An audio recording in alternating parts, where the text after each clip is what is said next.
Hello, hello, hello. Can everybody hear me? Raise hand if you're opposed to well-being.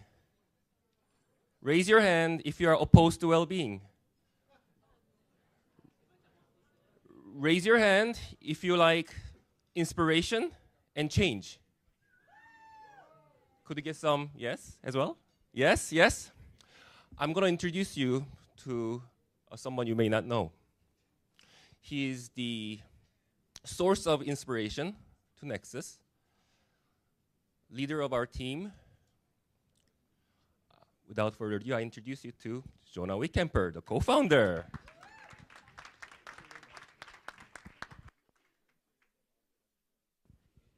Blah, blah, blah, blah, blah. Hey, everybody, how was your lunch? How was this morning? Not all at once. How was this morning? So we're going to spend the next 75 minutes talking about the Amazon, talking about the journey of a philanthropist and impact investor, Luciana Walton, and we're going to have a welcome to World Changing, a partnership with NEXUS, and the Knight Foundation, who has been investing for a long time here in the arts in Miami and around the country. I need to begin by apologizing that Luciana came down with the flu, and she was not able to join us. She lives in Colorado, often in Chile as well, where she's originally from. And so we're going to be seeing a video from her, and we're going to have a session, a discussion with several friends and projects that she's involved in. To begin with, I would like to introduce Ian Bryan. Ian Bryan is developing a movement, a platform, a technology for journalists, for media, and for helping to bring events like NEXUS to the world stage. Ian, tell us what you got. Thank you. Hello. Hello. Thank you, Jonah. Hi, everybody. I'm Ian Bryan. I'm joined by Will and Christian and Emily. Where are you? There's Emily. There she is. And I'm pointing them all out because they're wearing black shirts that say World Changing on the front of them so that you can spot them, because one of our goals while we're here today is to do what we do, which is capture great stories about great ideas and projects and approaches to solving pretty big problems that we are all working on in the world. So World Changing basically exists to connect great ideas and projects to larger audiences. And in a nutshell, that sounds, pretty good, but where this comes from is my background working in two different corridors of change. One being the sustainable industries and climate side of the picture, and the other in education. So most of my work is actually in education. I've been working in education in the United States mostly, but in a little bit of actually Latin America. And what we found working with change makers especially working with small children in education, is that the less resources an individual has, they often will come up with to the degree that an individual has less resources, they will often come up with really incredible and often better, ingenious ideas on how to solve problems.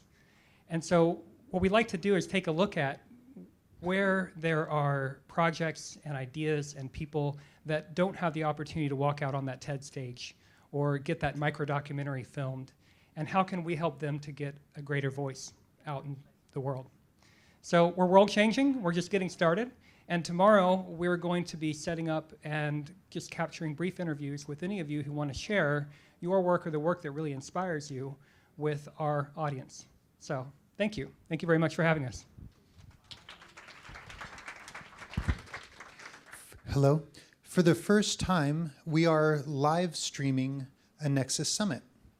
If you go to the website, www.nexusglobal.org, and you click on the link to /LAC 2017, you will see a link to the live stream. If you guys want to tweet it out or Facebook it out, Instagram it out, it's on that site. I would like to next introduce a friend of mine from childhood, elementary school and high school and college, who now works at the Knight Foundation. Bahia Ramos, tell us what you got.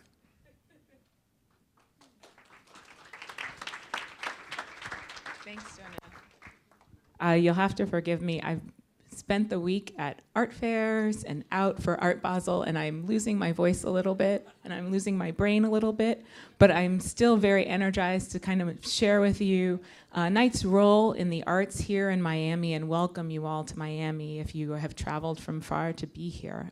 Thank you for joining us here today. As Jonah said, my name is Bahia Ramos. I'm the program director for arts at Knight Foundation, and we consider ourselves to be a national foundation with local roots. We were founded by two brothers who owned newspapers back in the day, and it was important to them that they see their communities thrive. And it's essential to them to build informed and engaged communities. And by that, we mean that by the free flow of information, when people are better informed, they are able to make better decisions about the future of their communities. So how does that all relate to the arts? Well, we all know that creative communities have people who thrive and people who connect to each other through the arts. And so at Knight, we've invested here in Miami $122 million over the last decade in the proposition that creativity drives talent, drives progress, drives democracy, and drives empathy within communities, making us all better off for it. One of the things that I wanted to talk to you about, and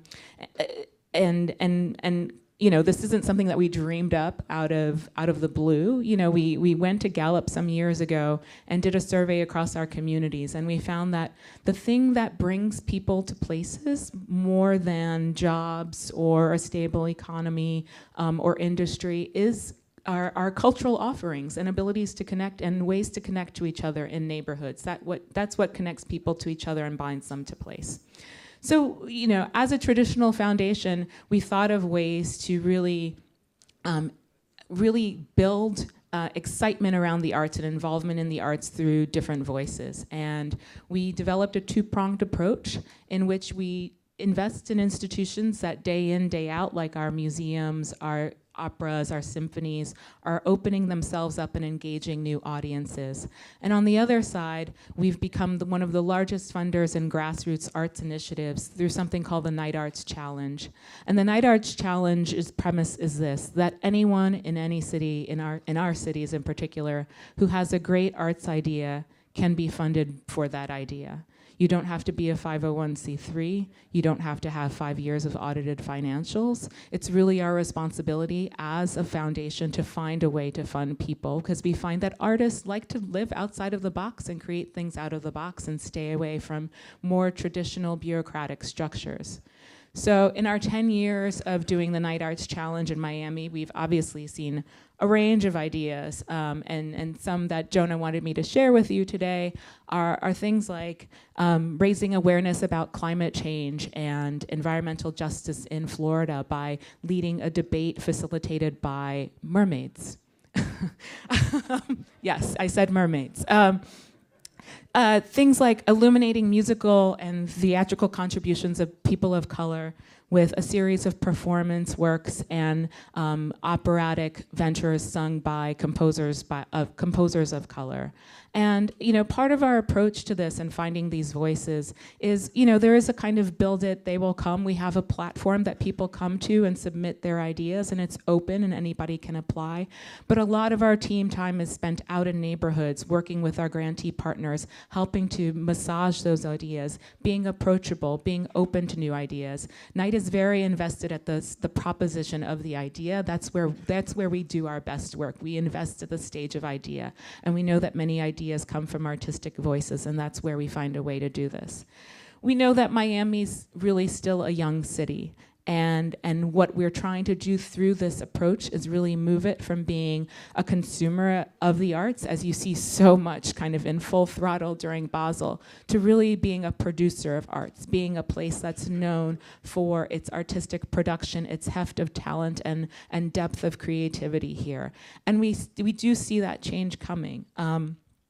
I think we hold our grantees to a standard of excellence, and we recognize that, you know, it's something that is built off of momentum, and it's built off the narratives that we see in an already thriving community. I'd like to say that more than 40% of our grantees have never applied for a grant or been in touch with a foundation before.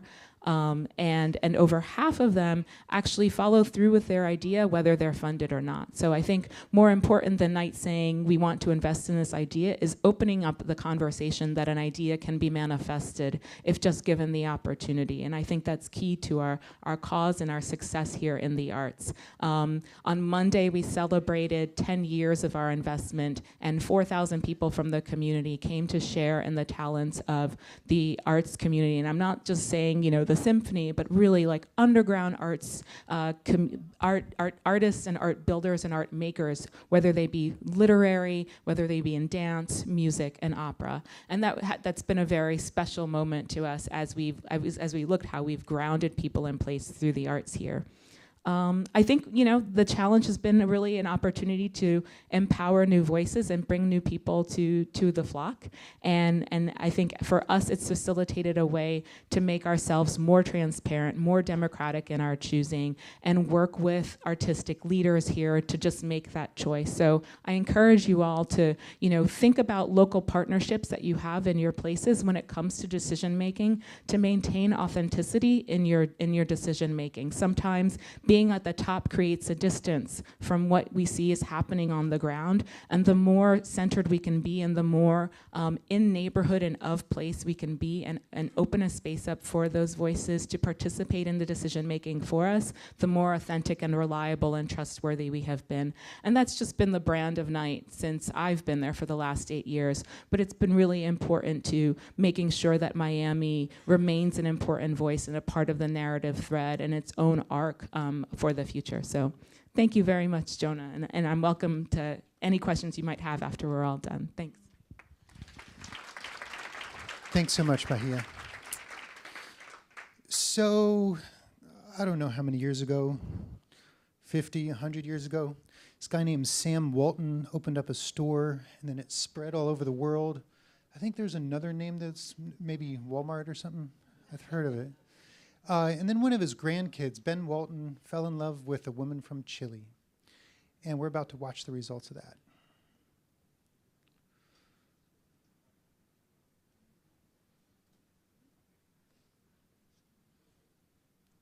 Soma Lab viene del nombre de nuestra familia.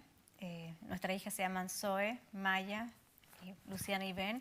Logramos hacer y formar Soma Lab, que no solamente representa el nombre de nosotros como familia, sino que además representa el cómo hacemos y cómo trabajamos, las ganas de innovar, de arriesgar, de explorar.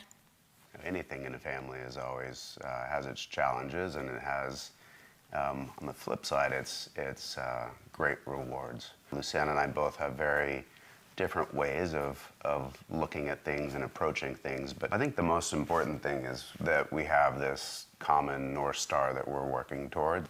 Sin duda, el poder impactar, colaborar y ayudar, ¿cierto?, a lugares como lo que son para nosotros nuestro hogar, Denver, Colorado y Chile, es fundamental, porque en cada proyecto que nos involucramos, ya sea a través de filantropía o como inversión, nosotros estamos día a día dedicados, ¿cierto?, a todo lo que pasa. One of the great opportunities that we found in Chile is that there's a lot of mistrust in the institutions, in the corporations, in the foundations.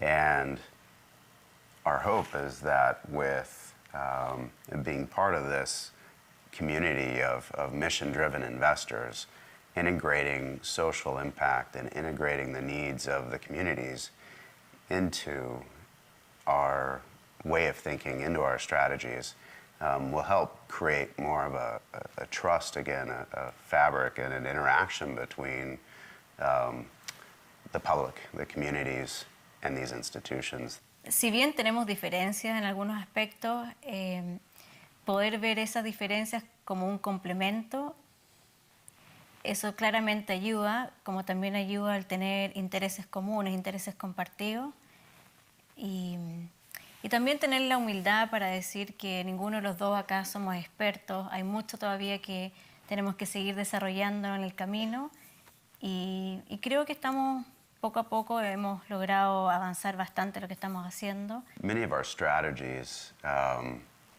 have come from studying the different strategies that are already existing and trying to figure out where we can help fill in the gaps. For instance, in Colorado, within early childhood development, there wasn't a lot of philanthropic engagement in some really vital areas that needed to happen for the entire framework to be successful.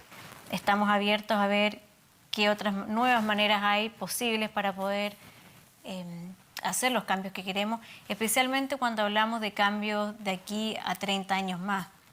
Entonces, innovación es una de las claves con lo que queremos hacer. So,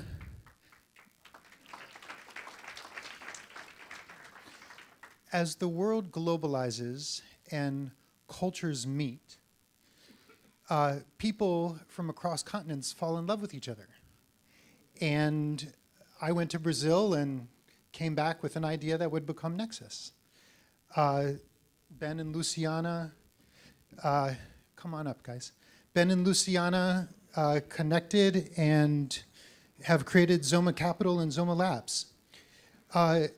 Luciana has become a bit of a role model for philanthropy and impact investing in the Chilean ecosystem. And just like when the Rockefellers became pioneers of philanthropy here in the United States, it led to the cultural rise of philanthropy in the United States. Could it be that the same thing is happening now in Chile? I would like to introduce my three friends who all have various connections with Luciana and Ben along the way, and share what you got. Amaro. Hello, my name is Amaro Gomez Pablos. I'm a journalist, a reporter. I've been an anchor man for Chile's public broadcaster for quite a few years. And I had the good fortune of knowing Luciana and Ben, and of knowing also another Ben and Maria Jose, just recently, whom we're going to be talking with. They work not together, but alongside, I should say. And I think the best way of starting this is perhaps if you share a little bit how you work together alongside. Ladies first. Hi, everybody. Thanks for being here. Thank you, Nexus, for gathering all of us. My name is Maria Jose Montero. I'm honored to lead and fund Impact Investing Fund in Chile since 2010.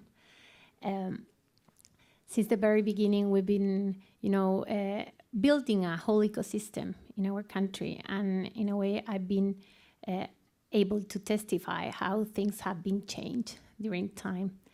That's how, like an impact investing fund, found very interesting to get to know accelerators, social entrepreneurship accelerators like Agora. During these years, we've been able to meet with Ben and be able to work in Chile. Thanks. So I run an organization called Agora Partnerships. We're an impact accelerator. We're focused on finding companies that are solving social and environmental problems and helping them get the capital and support that they need to grow and create a change in their communities. And we operate in about 20 countries in Latin America and have been operating since 2006. And very recently, just about 4 months ago, we closed a partnership with Zoma that will bring our model to Chile with the resources to really do it right. And so we're very excited about working with Maria Jose and many of the other actors in the Chilean ecosystem to strengthen that ecosystem and hopefully create a model of how people can, from different organizations, can really work together to build something that's much bigger than the sum of its parts. Now the interesting, oops, give me a second. Right there. Hola, hola. Yes, now yes. Now the interesting thing that we were talking about on the table is that Chile has become and recognized as a hotspot for entrepreneurship. Yet there's very little money that is willing to be invested. How do you change that? How do you move from a vicious circle to a virtuous circle? You call yourselves pioneers. Yeah, that's a very good question. I think it could happen everywhere in the region. But in particular in Chile, I would, from my experience, I think there's been sort of people are sort of afraid. To tell you, I raised a fund in 2010. Given the good results so far, we thought it was a good experience to raise a second one. And so last year we started with this roadshow and so, and it became really difficult to raise the money. Really difficult, not because there was no interest, because there were lots of barriers to be able to join our fund. And those barriers were mainly not knowing what is to work with others. People were very interested in the way impact investing is given solutions from the private sector, how the private sector knows how to work. The investors were interested in that. But the thing was that they were afraid to work with others on that. They will say, why don't you come here and let's do it together on my family office? and of course, there are so many good reasons for working together, come up with to scale up with solutions and giving a broader perspective on things. And one thing I think is being afraid. And also, another one is because they don't really know. It's really difficult to get to the owner of the money. Sometimes you get to the CFO or the asset manager, and resources are not aligned. They look for financial results, not really social ones.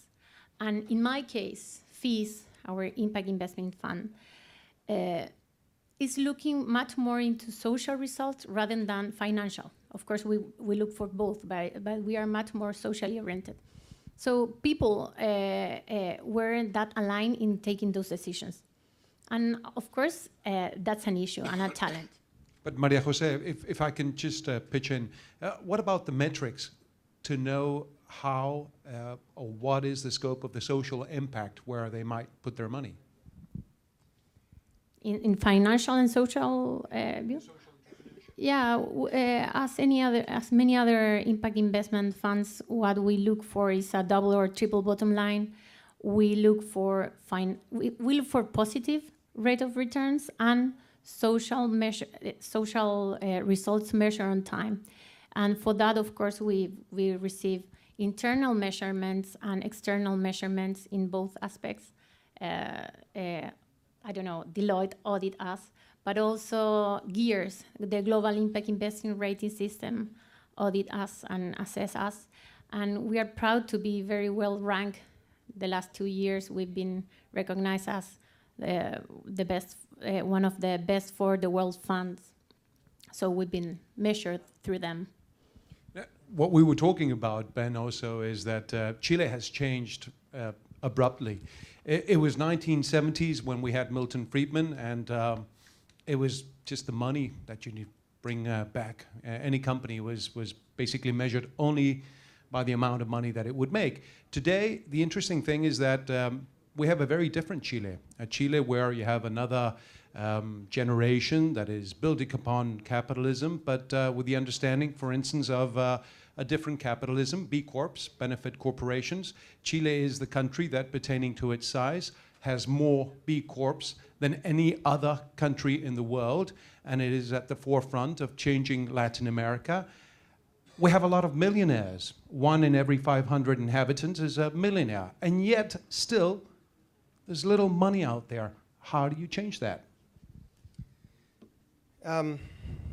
Well, first of all, I think it's not just a question of money, but I think one way to change it, just to go back to the breakout panel on system change earlier today, Lorana, I think was her name, made a great point, I thought, about what she had found in how you create a kind of good exchange where you can actually surface the right information and be able to feel that you have what you need in order to do a deal, and ideally a win-win deal. And I believe she said you need to have trust, you need, so that's fundamental. You need to have real commitment, so the sides have to be serious, that they want to get to a deal. And you have to have quality. So there has to be quality within the deals. So I think one of the ways we get there is we surface more quality deals.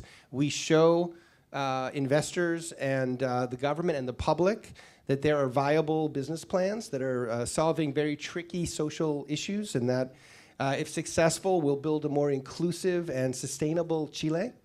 I think we need to bring more and more people together so they get to know each other and understand what their purpose is, what motivates them. You know, we're human beings here. We're not algorithms.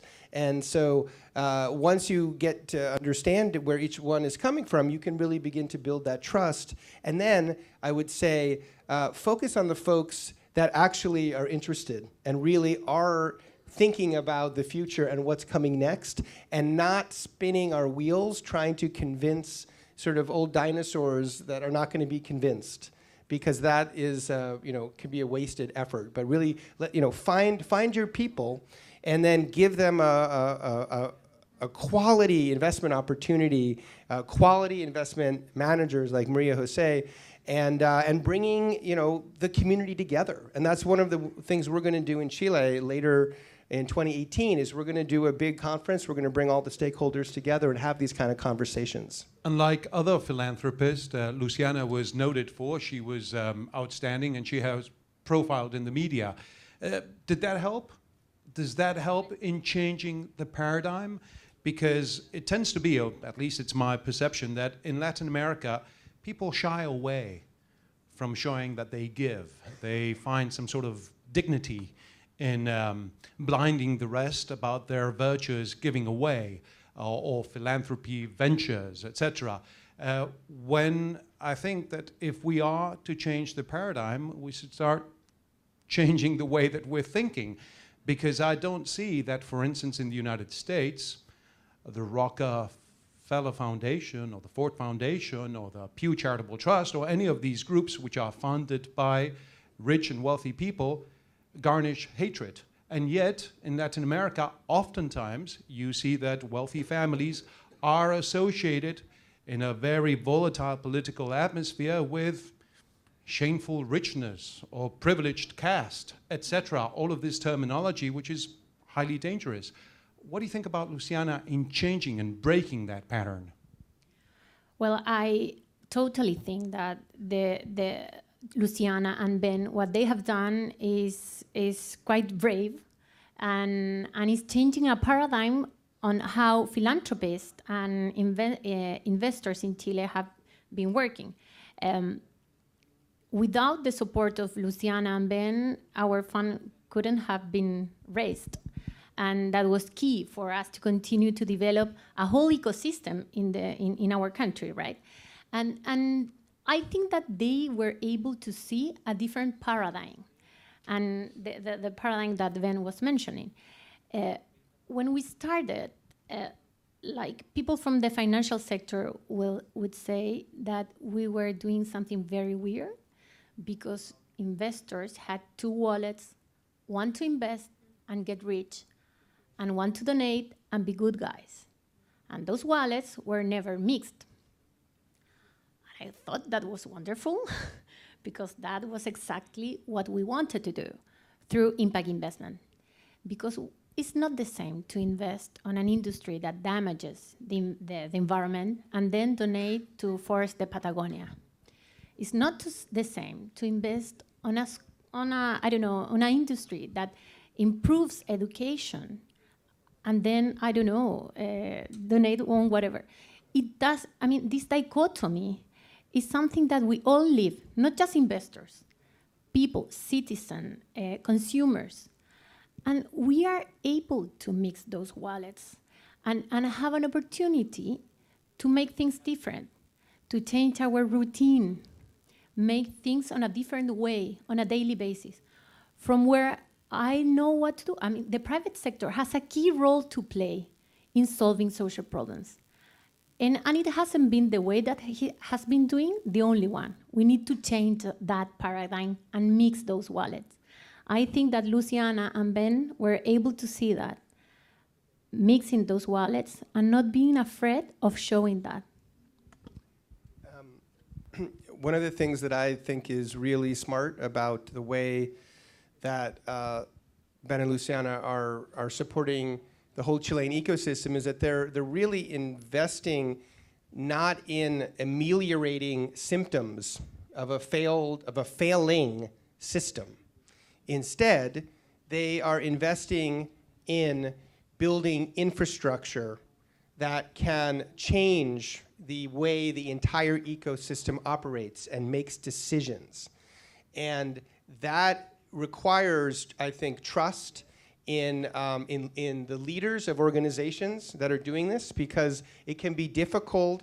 I can't promise exactly what it's going to look like. It's a little messy to some degree. You're throwing some spaghetti on the wall and hoping that some of it sticks. But it's about coming with genuine intention and being able to recruit really smart people and then building a culture that's positive and that can attract energy and that can actually shift the way people think about business. And that's what they're investing in. And I think that's the smart way to do it, because if all of us are able to find ways of working together in a smarter way, we truly do create a situation where the whole is much greater than the sum of its parts. And that's how you create, that's social innovation, and that's how you create real value. And that's what they're doing. And I think we feel a lot of pressure because we've been given resources. And now we need to do our part and hopefully create a roadmap for how you can help create, at a country level, just a much stronger ecosystem for impact investing and social entrepreneurship. Good stories need faces, and just before we were talking, we were seeing Ian, who can talk later a bit more about constructive journalism and the way that good stories can change culture. In that respect, what would your advice be to many of these Latin American families which shy away from profiling their stories of giving? Because at least on my behalf, as a humble citizen, when I look at Melissa and Bill Gates Foundation, I clap away. And it might make me even fonder to go and perhaps purchase their goods.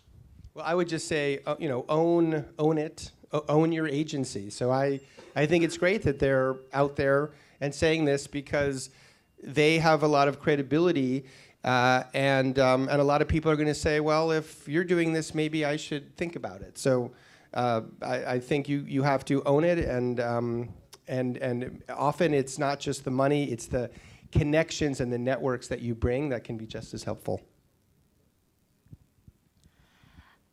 I don't know. I would say that the change is empowered by itself. I mean, the change comes on each person. I think that we need to work together towards our common goal, but the change has to be in ourselves. I think that on a more holistic level, we are all together in this room wanting to things to be changed. We have the opportunity to shape our future in a different way. And I think that the only way to do it is working together in collaboration, and to see collaboration as a value on itself. Sometimes we think, as Ben was mentioning before, it can be tricky. It can be much more difficult to get further.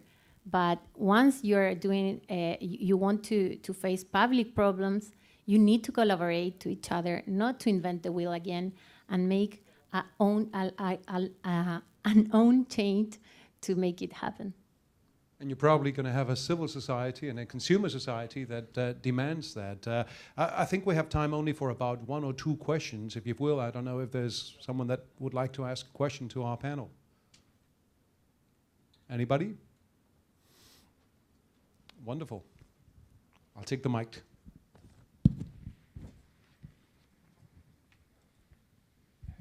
Thank you, Anne Margaret.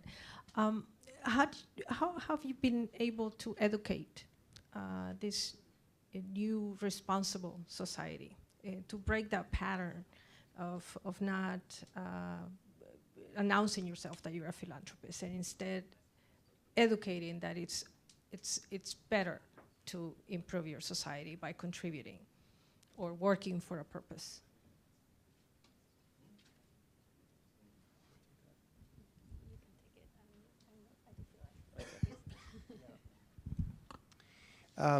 Well, just to clarify, neither of us self-describe ourselves as philanthropists. I think I consider myself an entrepreneur that is working for social change, and the same here. But I think that the way to do it is to actually do whatever you do it well, and we have had a very long experience, which I don't have time to tell you all about, but it's like a telenovela, ups and downs and all kinds of drama. And often when we failed, it was a noble failure, but it was because we were just trying to do too much. We didn't have the resources, and when you do that, it also takes a toll on your health, on your team.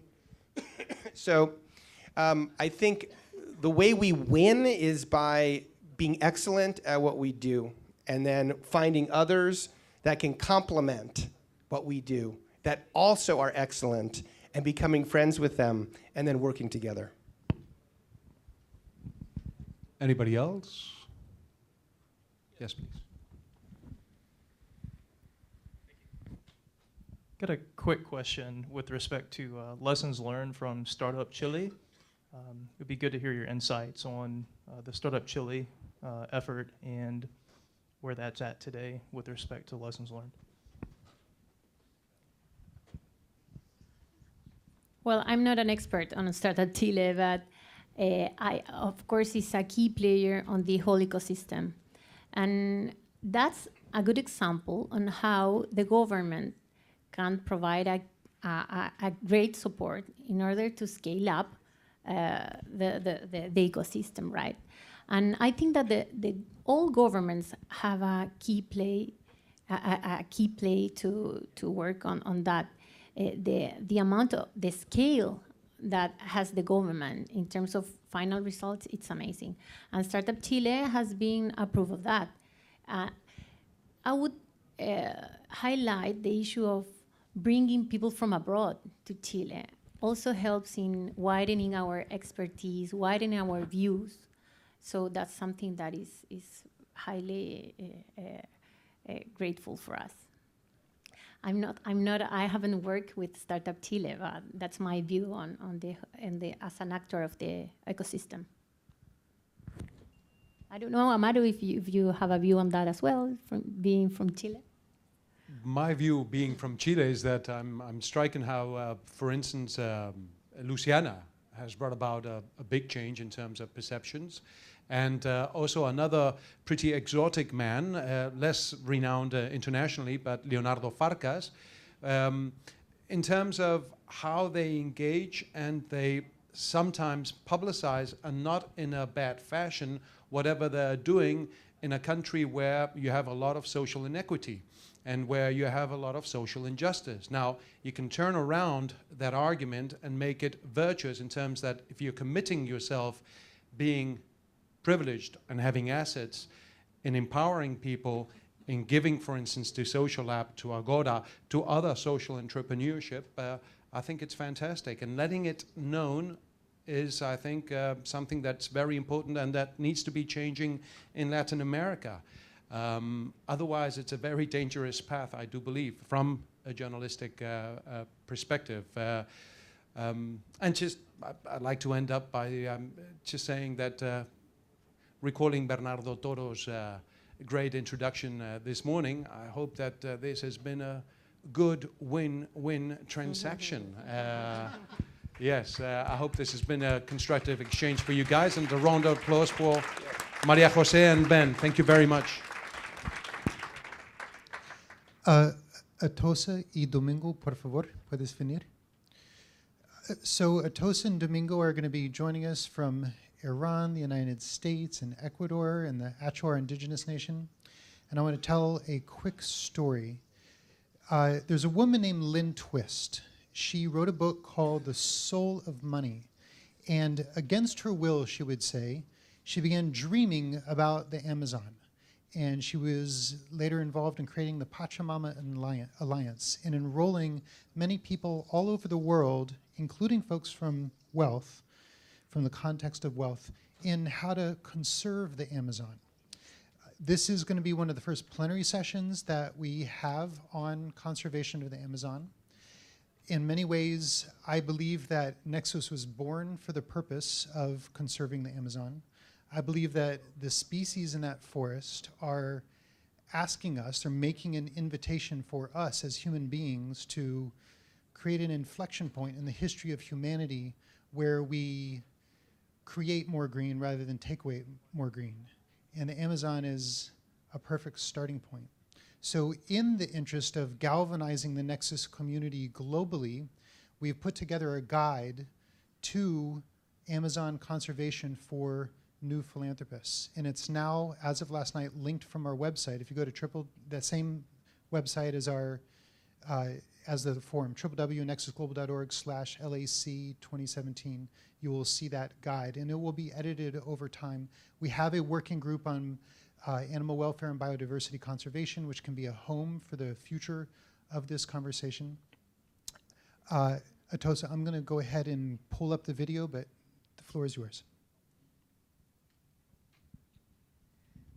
Benito, maybe you could come up here with me and translate for Domingo when I'm speaking in English. Thank you.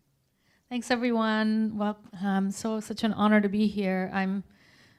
My heart's beating fast with the recognition of what an important moment this is for all of us, for humanity, for the people and the ecosystems of the Amazon. So thank you for trusting me with this few minutes to speak with you. And I'm also cognizant that there's a lot of amazing, knowledgeable expertise in the room from Rainforest Foundation and Cultural Survival and More Foundation and Avena. So definitely there's, and Benito here. So before we start maybe the video, I'll just give a little, my name is Atosa Soltani. I'm the founder of Amazon Watch. And for 18 years, I was the executive director, and I currently serve as the president of Amazon Watch. I'm also the strategic advisor to a radical collaboration, a consortium of Amazon Watch and Pachamama Alliance and indigenous federations in Ecuador and Peru working together in kind of an unprecedented collaboration to protect one of the most biodiverse parts of the Amazon basin, perhaps the most biodiverse parts of the world, the headwaters of the Amazon region. And you'll learn about the Sacred Headwaters initiative here and hear from Domingo. And then I would like to tell you a little bit more about why.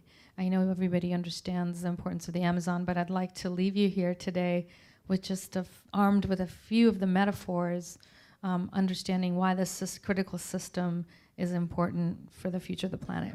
So on that note, we're going to see a 4-minute video about the Sacred Headwaters Initiative and then come back to us. The Amazon River Basin houses the planet's largest tropical rainforest, covering an area the size of the continental United States.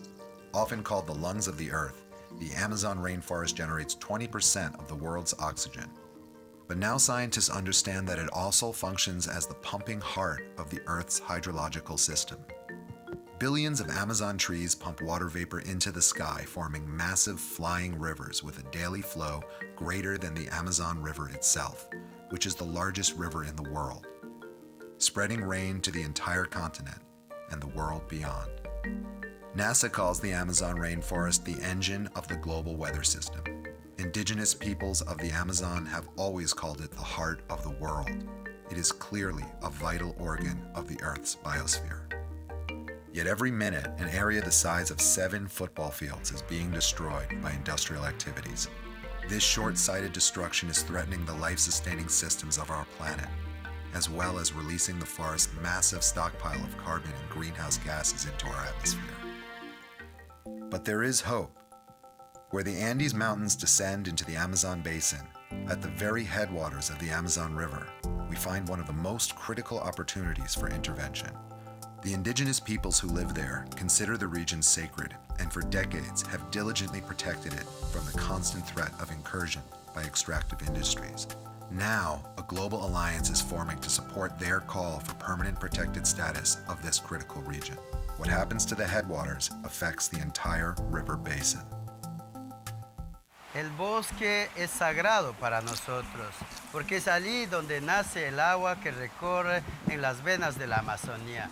Teeming with life, these sacred headwaters are also treasured by biologists, for it is here that they have discovered the highest levels of biodiversity for plants, birds, mammals, and amphibians in all of the Amazon basin, and very likely in the entire world. For example, in 1 hectare of rainforest here, there are more tree species than in all of the US and Canada combined. Paleontologists have evidence that this area served as a refuge for plant and animal species during the mass extinction of the last ice age, a sort of Noah's Ark, and it is expected to be a similarly critical refuge in the face of global warming. The Amazon Sacred Headwaters Initiative supports indigenous peoples' continued stewardship of this ecologically, culturally, and spiritually significant region. It aims to establish a globally recognized and protected biocultural sanctuary for the future of all life. Proteger las cuencas sagradas es una gran esperanza para proteger la diversidad biológica y cultural de nuestro territorio, incluso para salvar la vida de la humanidad. The initiative will engage the governments and civil society of Ecuador and Peru, as well as the global community, and negotiate solutions based on the twin goals of protecting living systems and advancing human well-being. La recientemente creada iniciativa de las cuencas sagradas del Napo y del Marañón pretenden constituirse en una región biocultural, un santuario de la biodiversidad, un lugar en donde los pueblos indígenas pueden ejercer sus procesos de autodeterminación y gobernar de una manera diferente sus territorios. Un lugar en donde los indicadores del buen vivir pueden realmente dar paso a un nuevo momento de desarrollo en el lugar más biodiverso del planeta. We invite you to be a part of this exceptional opportunity to conserve biodiversity, respect indigenous peoples' rights, and protect the heart of our planet for present and future generations.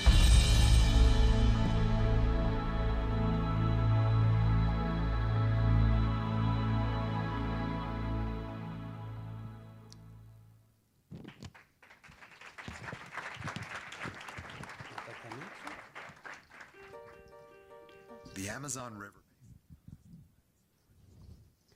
Viñaje. Buenas tardes, hermanos y hermanas. En primer lugar, quiero agradecer a Joana, aquí, un amigo más, y a todos los hermanos quienes van a escuchar, mujeres, hombres, jóvenes que están aquí presentes. Quiero hacer llegar un cordial saludo en nombre de todos los indígenas del Ecuador y de Perú. Estoy contento por esta oportunidad y feliz por haber escuchado Todos los que me han antecedido a la palabra han tocado un punto tan importante que yo creí que estábamos solitos como locos pensando cómo salvarla al mundo. Incluso mi trayectoria, 30 años defendiendo territorio amazónico ecuatoriano, luchando entre indígenas contra los grandes empresarios, que hasta ahora está en gran amenaza casi toda la Amazonía del continente. Hemos lanzado este proyecto, nuestro primer aliado, Alianza Pachamama Amazon Watch, después de haber trabajado 20 y picos de años. Estamos lanzando, preocupados. Ahora, la selva para nosotros ha sido una conexión espiritual. Nunca ha sido para proteger la selva a cambio de dinero. Ha sido más bien un ecosistema que está en torno entre el ser humano y la naturaleza. Hemos tenido una conexión espiritual a través de nuestras cascadas. Todos los seres existentes, sea de la tierra, subsuelo, de la atmósfera, tienen vida y conexiones paralelas. Por eso hemos defendido y hoy en día estamos lanzados, preocupados, en vez de estar luchando nosotros, los indígenas, contra de afuera, hemos decidido no trabajar de esa manera. Entonces, la idea es cómo dejar intacta, buscar nuevos retos de desarrollo. Así que eso es trabajar en concientizar, cambiar actitud de muchas personas, no pelearnos contra otro sector social, sino cómo sentarnos juntos como ahora. Creo que este es un buen paso. Yo le decía al Benito que yo estoy muy contento, pensé que los grandes empresarios, latinos en especial, no pensaban en nueva generación, pero nos hemos coincidido.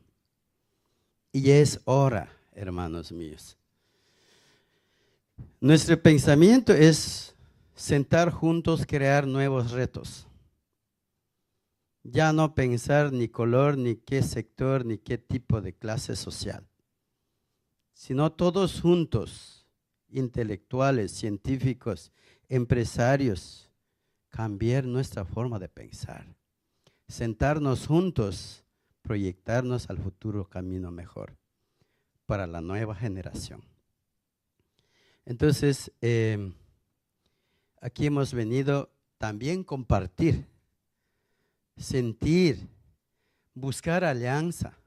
Yo vengo de Canadá, acabo de firmar un convenio de representación de la CONAIE con los indígenas canadienses, cómo juntarnos para buscar un nuevo reto de desarrollo. Y ahora es otro encuentro aquí con los empresarios, ya no entre indígenas, sino con otros sectores sociales, que para mí es una linda historia.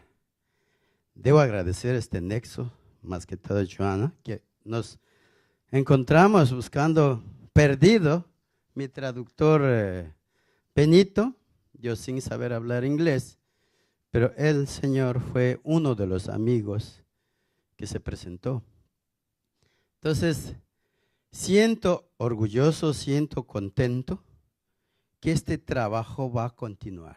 Seamos positivos. Como el Señor desea ganar y ganar y ganar, esto ya es primer paso de ganar. Creo que lo que siempre digo yo, nosotros somos pasajeros, nadie es eterno, todo lo que tenemos se queda aquí.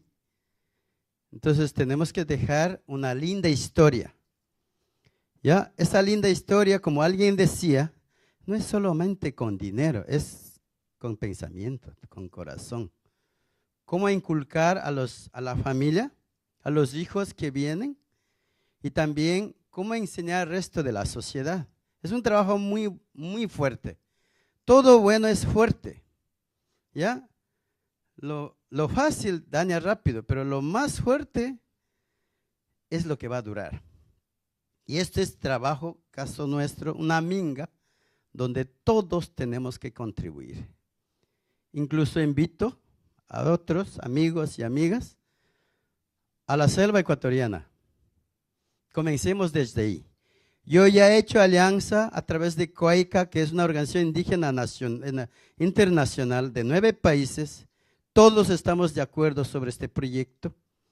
Ya he bajado a Perú, he hablado con todos los indígenas de Perú. Y ahora estoy hablando con ustedes no indígenas, que repito, no debemos sectarizar, no debemos tener esa barrera. Tenemos que unirnos. Así que invito para comenzar desde nuestra selva amazónica ecuatoriana, visítenos. Somos hermanos, somos familia, para desde ahí partir a trabajar y organizar y comenzar a trabajar. Nada más, señores y señoras. Muchísimas gracias, Maquete.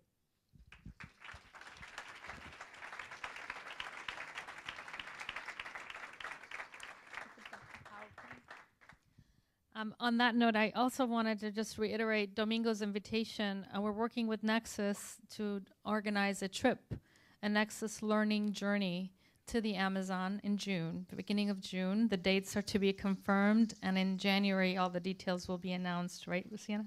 Yes, but we will be visiting partly the Amazon region of Ecuador and Brazil, and learning from the headwaters down to the lowlands about this incredible system. Okay, so let's just run some of this. I'm just going to run through quickly because you saw.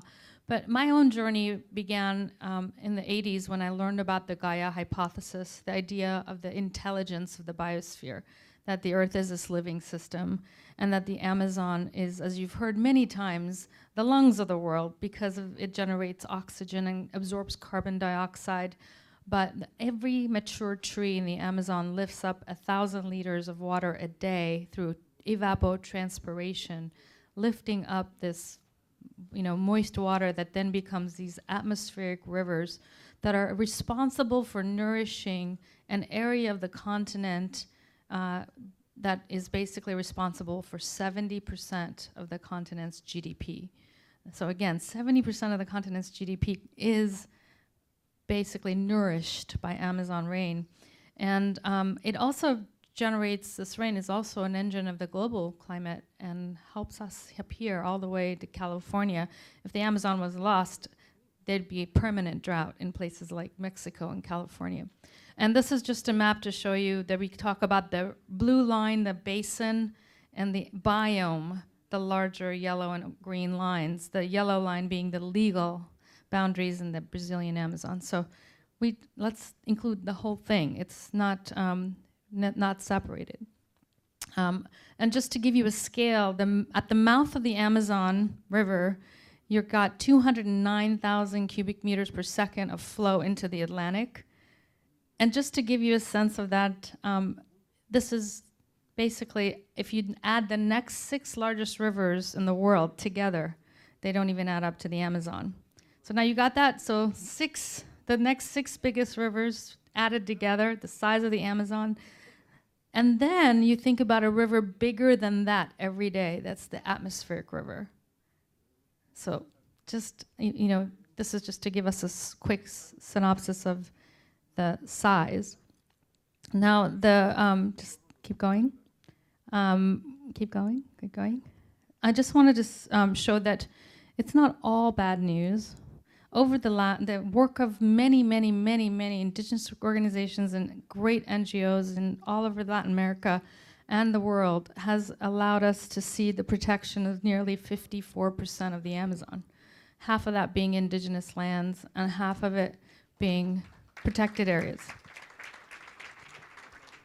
Now, indigenous lands are basically a third of the Amazon. So when you say, and globally, when you look at biodiversity globally, the amount of biodiversity that exists in the world, 80% of all of the world's biodiversity is on indigenous peoples' territories.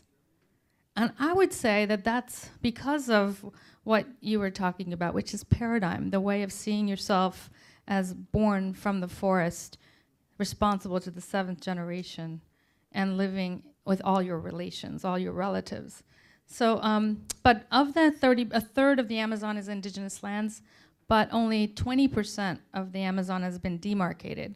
Virtually been very little to no new indigenous territories recognized, mostly in the Amazon, Brazil in particular, but also Peru in the last 2 decades. So what we need to see is we need to see incredible effort to demarcation and legal recognition of indigenous territories, especially in all over the Amazon, but really in this case, Peru doesn't even have a law that recognizes territories, only village by village titles. So that's why you see little dots along the rivers, but not the whole thing.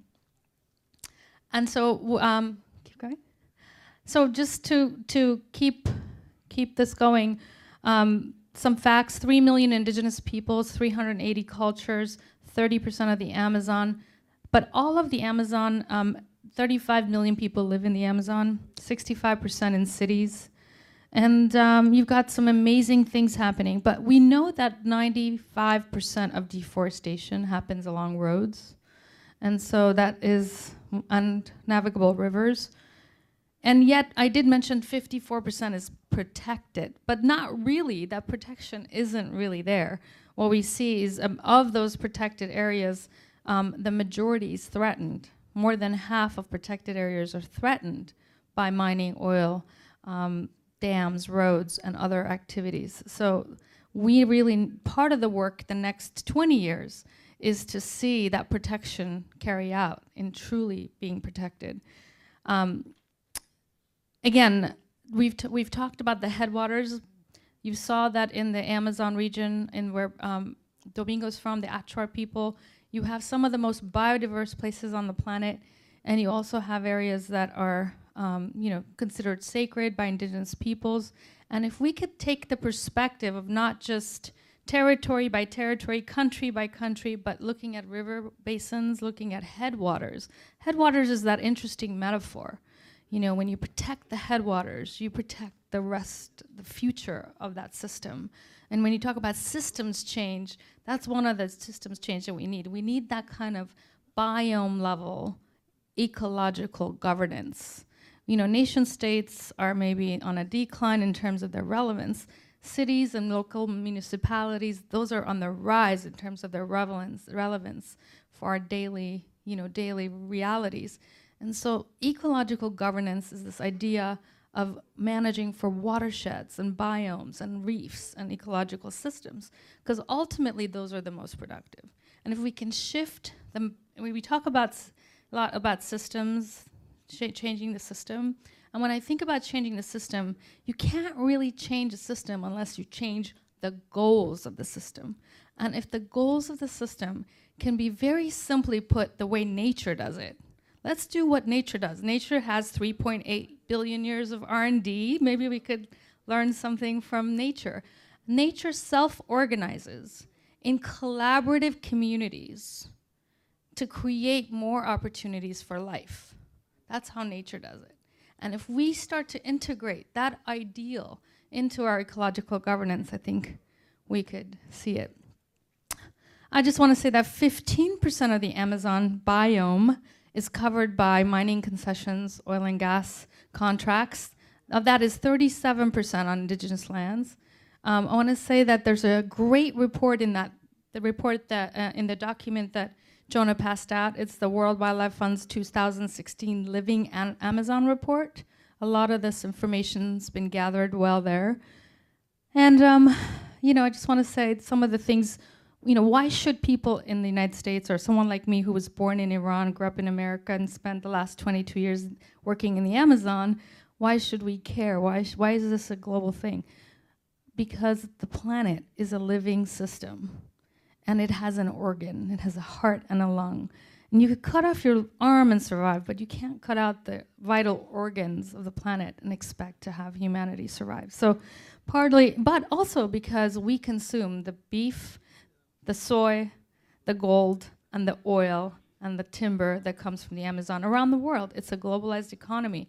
In fact, something like 70 to 80% of all the oil that comes out of the Ecuadorian Amazon ends up in California and the West Coast United States. So we have a moral responsibility to take responsibility for our consumption.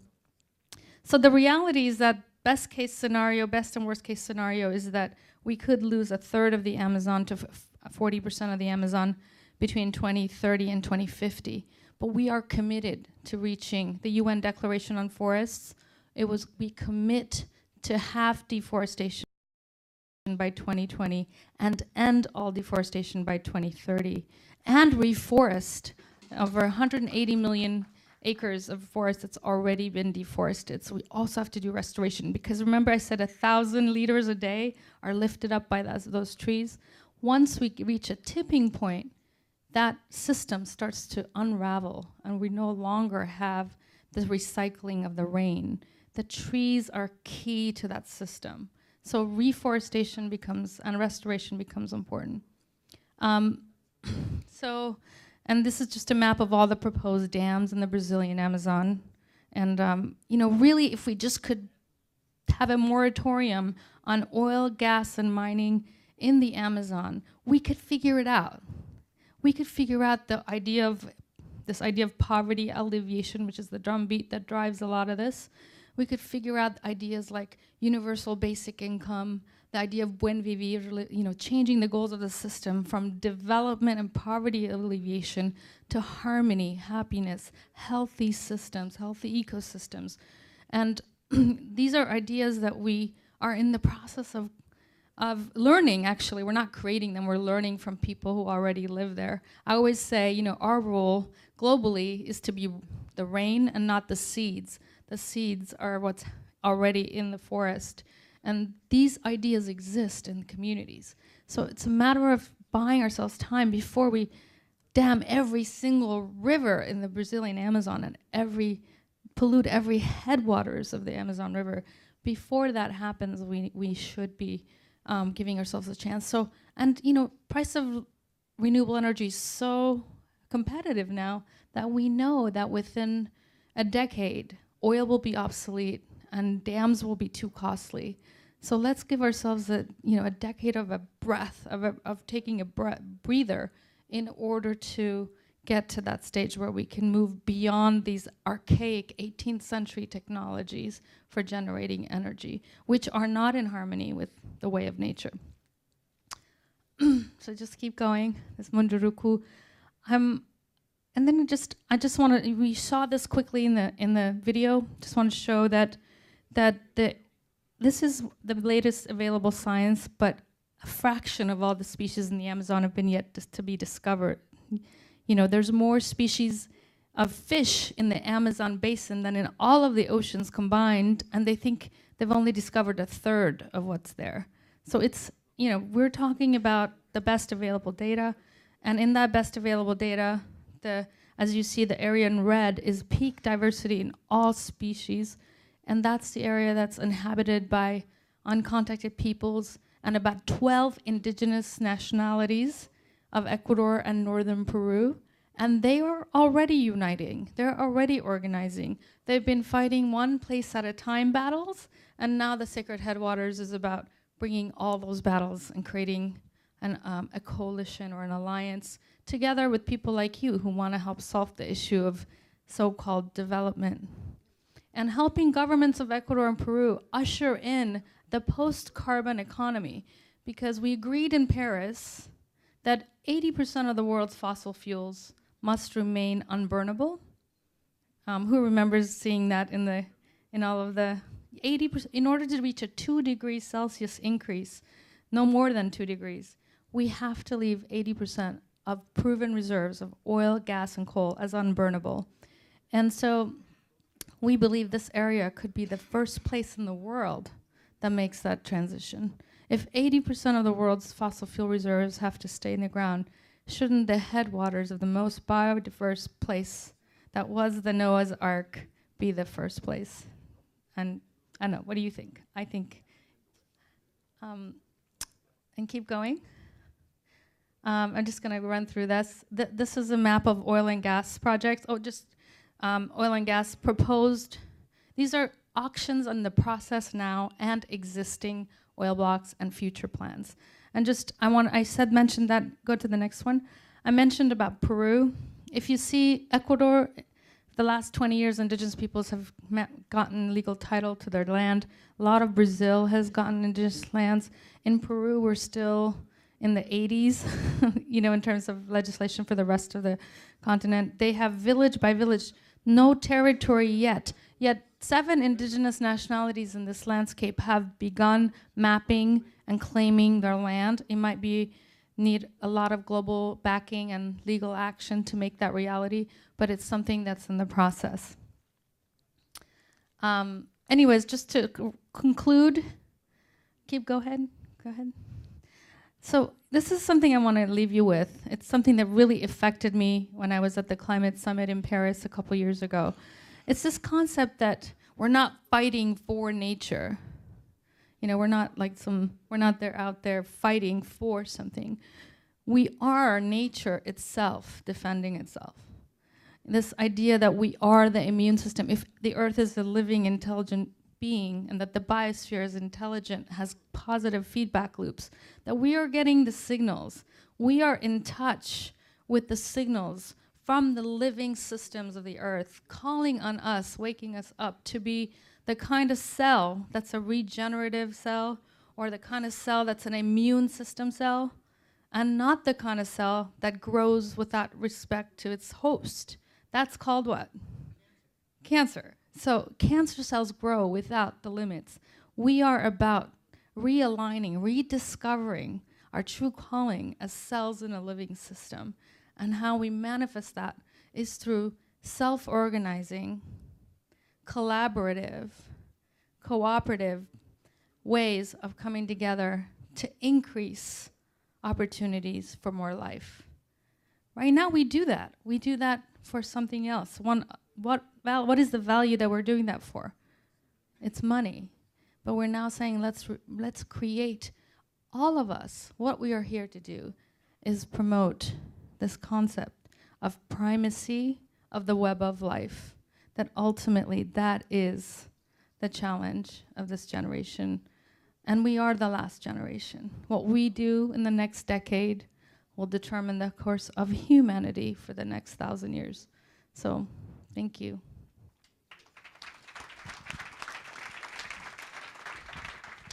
Hello. If you work professionally on the issues of the Amazon, can you please stand up? And can you please come to the front of the room?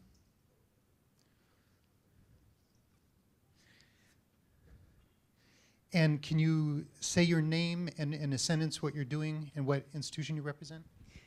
My name is Marina Campos. I'm Program Officer at the Gordon Betty Moore Foundation.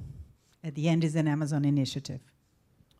My name is Luis Eduardo Diaz. I'm president of SSL, which is Health Unlimited, which is dedicated to build participatory political strategies with the Hupda and Rio Negro Indians in São Gabriel da Cachoeira.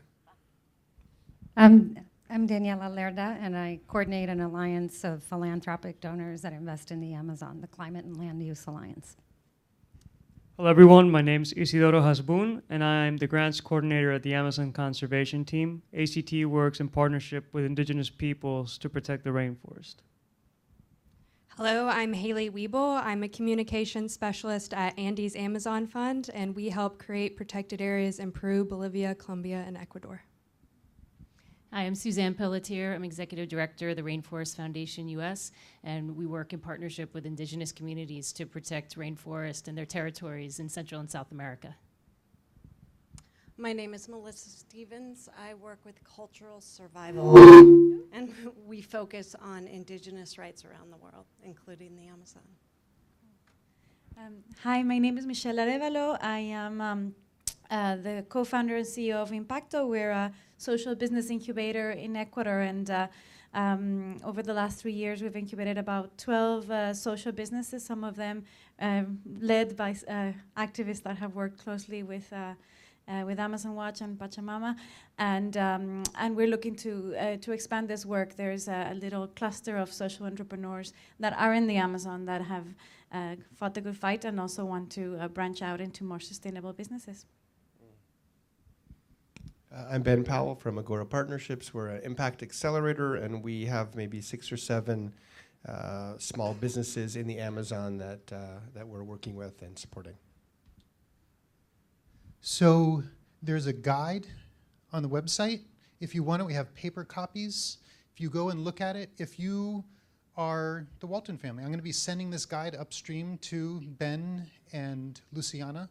We're going to be inviting the Walton family to enroll themselves in the movement to promote permanent protection of the Amazon rainforest. They are the wealthiest family in the United States. If you're a representative of one of the wealthiest families in your country and you would like to join that movement as well, we're making an invitation. There's a guide. You want to know how to divest. You want to know what companies to boycott.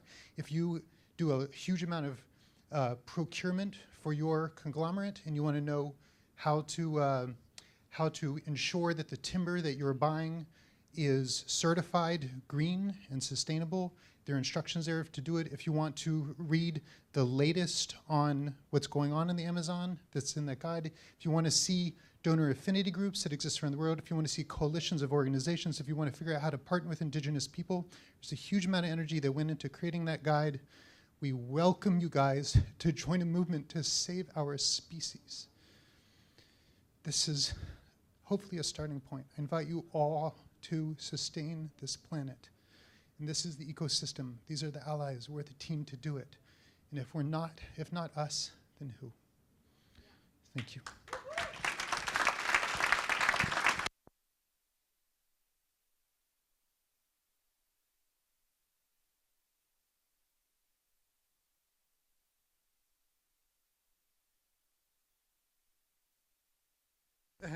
Okay, so we have 3 sessions coming up, including one on the Amazon called Activists and Donors in the Amazon.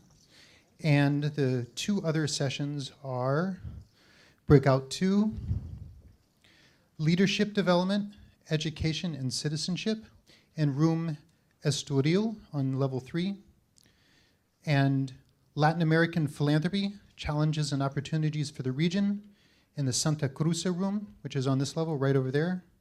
And in this room, activists and donors in the, actually I'm not sure, is this the Villarreal room? It is, okay. So in this room, activists and donors in the Amazon. And we'll begin at 3:45.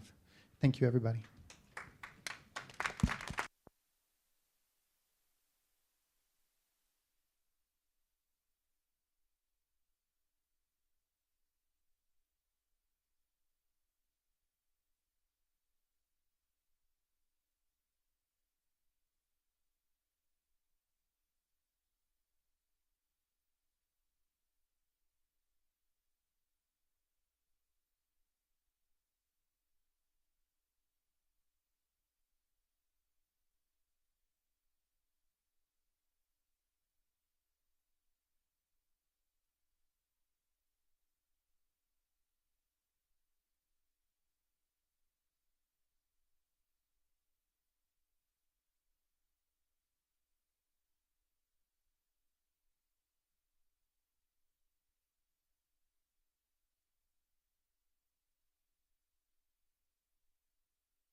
If you guys could come to the front, so we don't have empty tables at the front if you're going to be staying for this session, please come to the front to join us.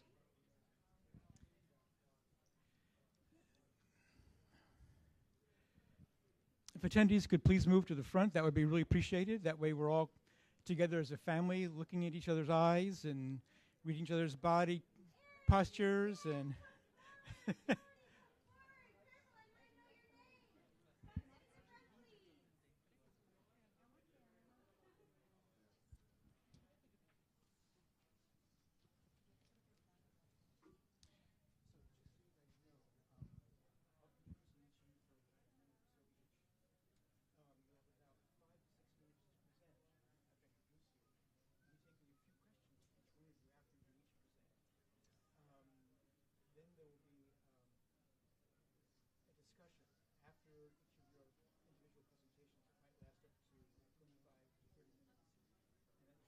involve people asking you questions, discussion, things like that. We'll come to a conclusion at the end of that.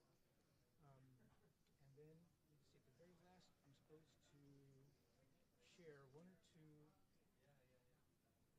Actually, I'll be asking you, as the speakers, to share one or two key takeaways that you received from the group discussion.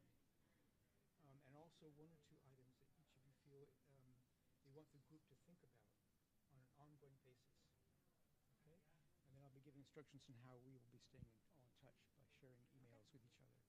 So think each of you about what the conversation is afterwards and then what you want to use to summarize from your own hearts and minds on that.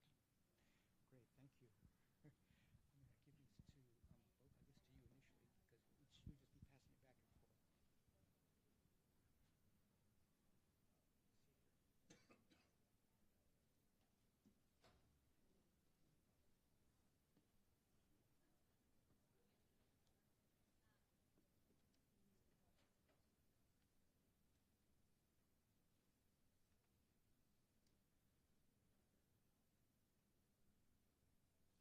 Oh, good afternoon. Let me see if this is on. Hello?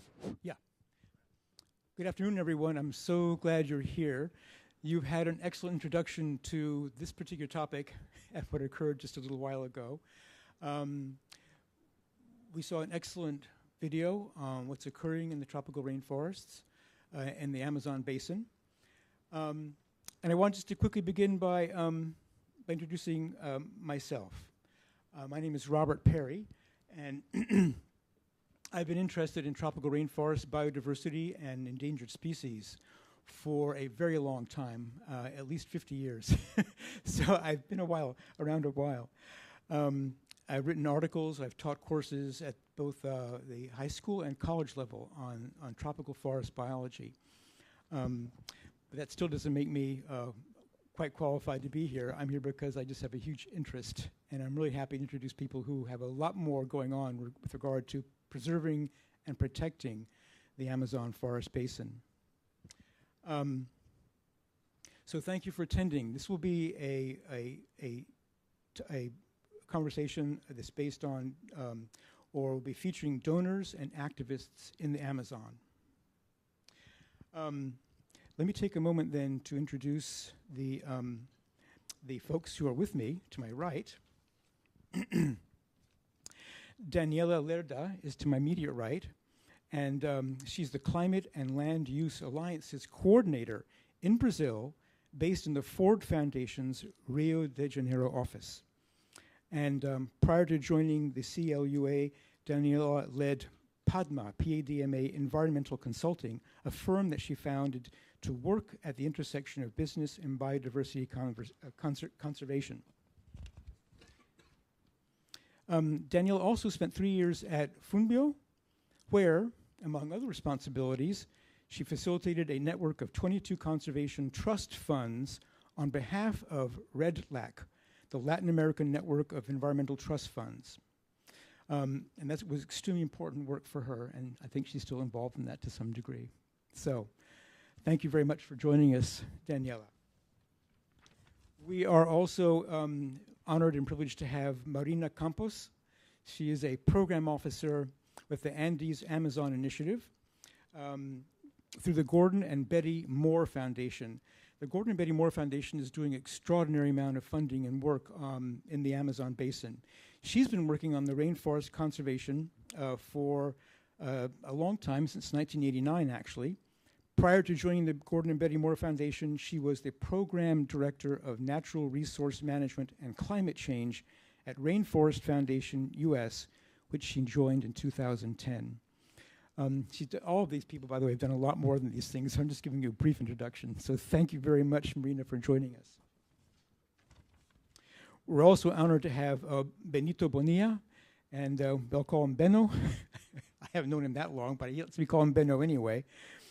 Benno is a journalist, and he specializes in political communication. He's trying to really advance and encourage the context to create. I can't read my own writing here because I took notes when he was speaking to me. I took them very fast.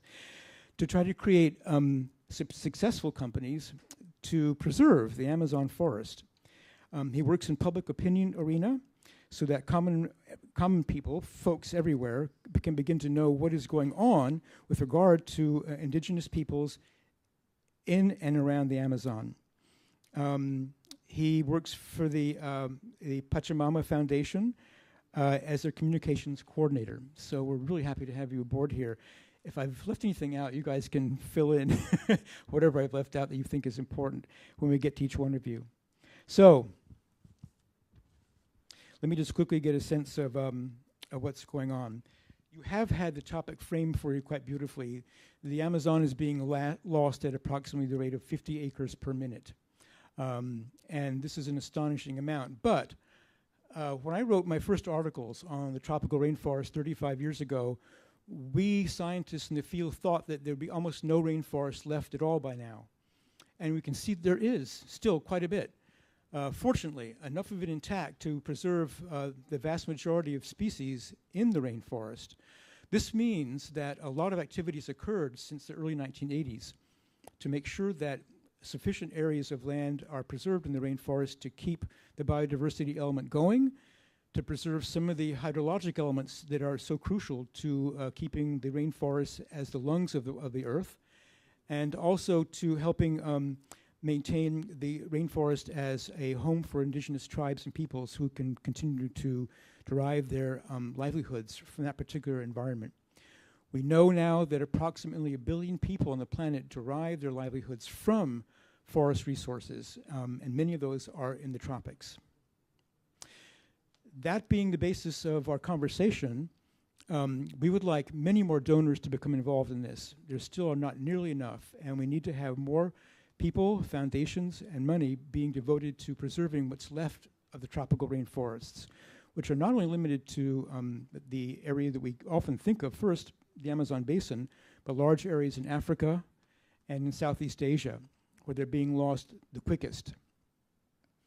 So without further ado, I wanted to jump in and have Daniela Lerda begin with your thoughts and ideas for the next 5 or 6 minutes.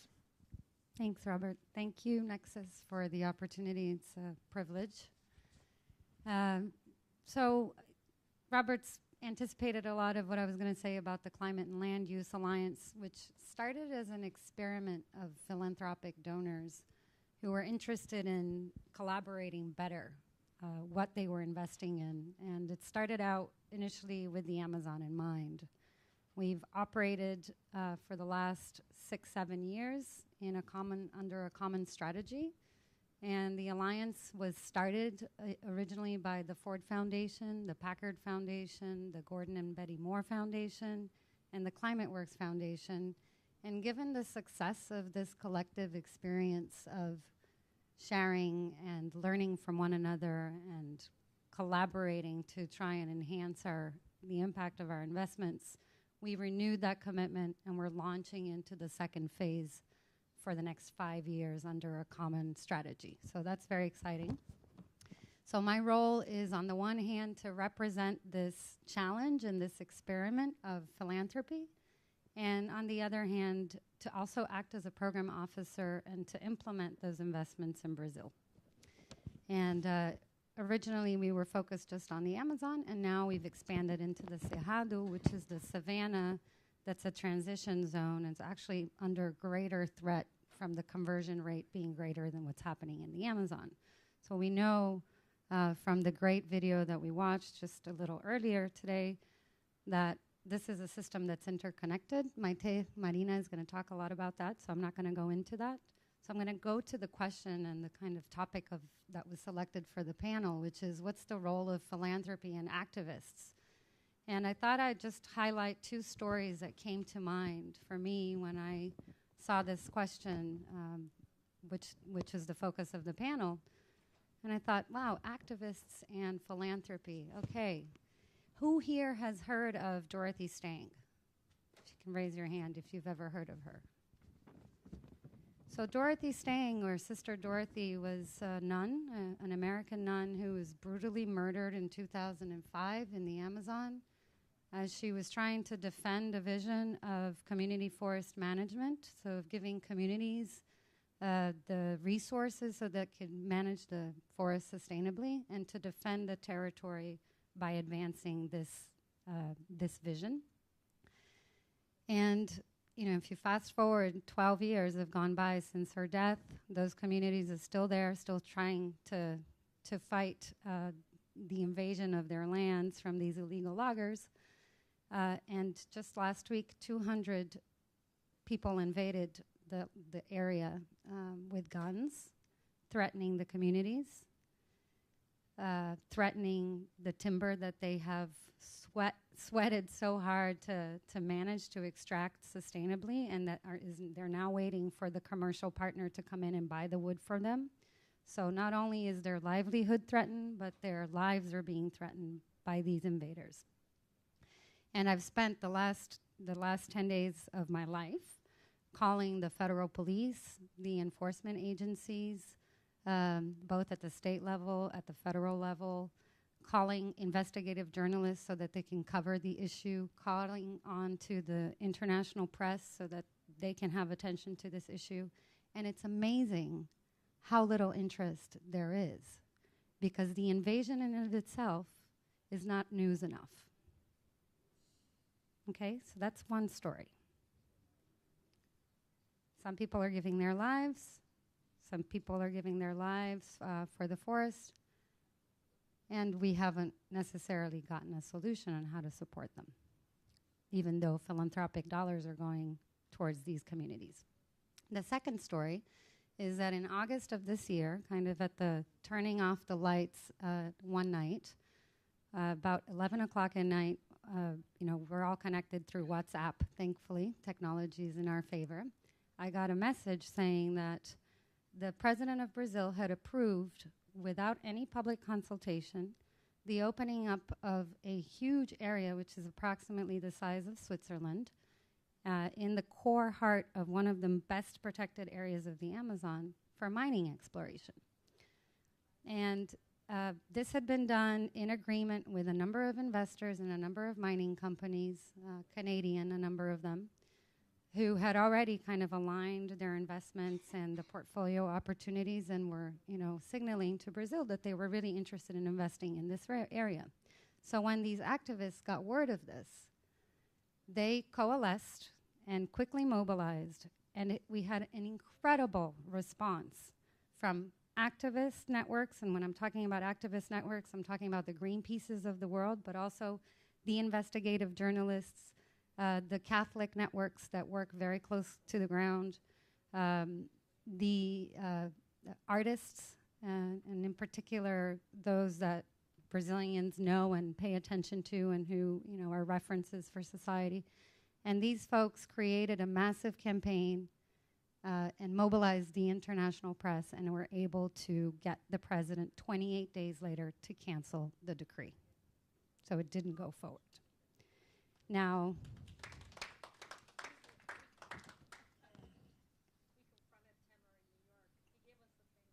there you go. Yeah, there's a lot of giving the finger going on lately in Brazil. So, in you know, if you talk about what's the role of philanthropy in the second story, it's about giving flexible funding so that groups like the Greenpeaces and all of these other movements can respond quickly to these threats. So I just wanted to highlight the continuous support that you need to have to communities that are very vulnerable and threatened, and on the other hand, the opportunity to allow organizations to mobilize and respond to rising threats. Those are just two. There are many more, but I'll stop there because I think that's 5 minutes. Thank you so much, Daniela. We actually have the opportunity now to ask her a couple of questions before we move on to our next speaker. And I think that all the presenters are interested in any remarks from you with particular ideas or suggestions that they would like to hear or learn from you about how to move forward with their work. So if that's something you'd like to comment on or ask a question about, you're welcome to.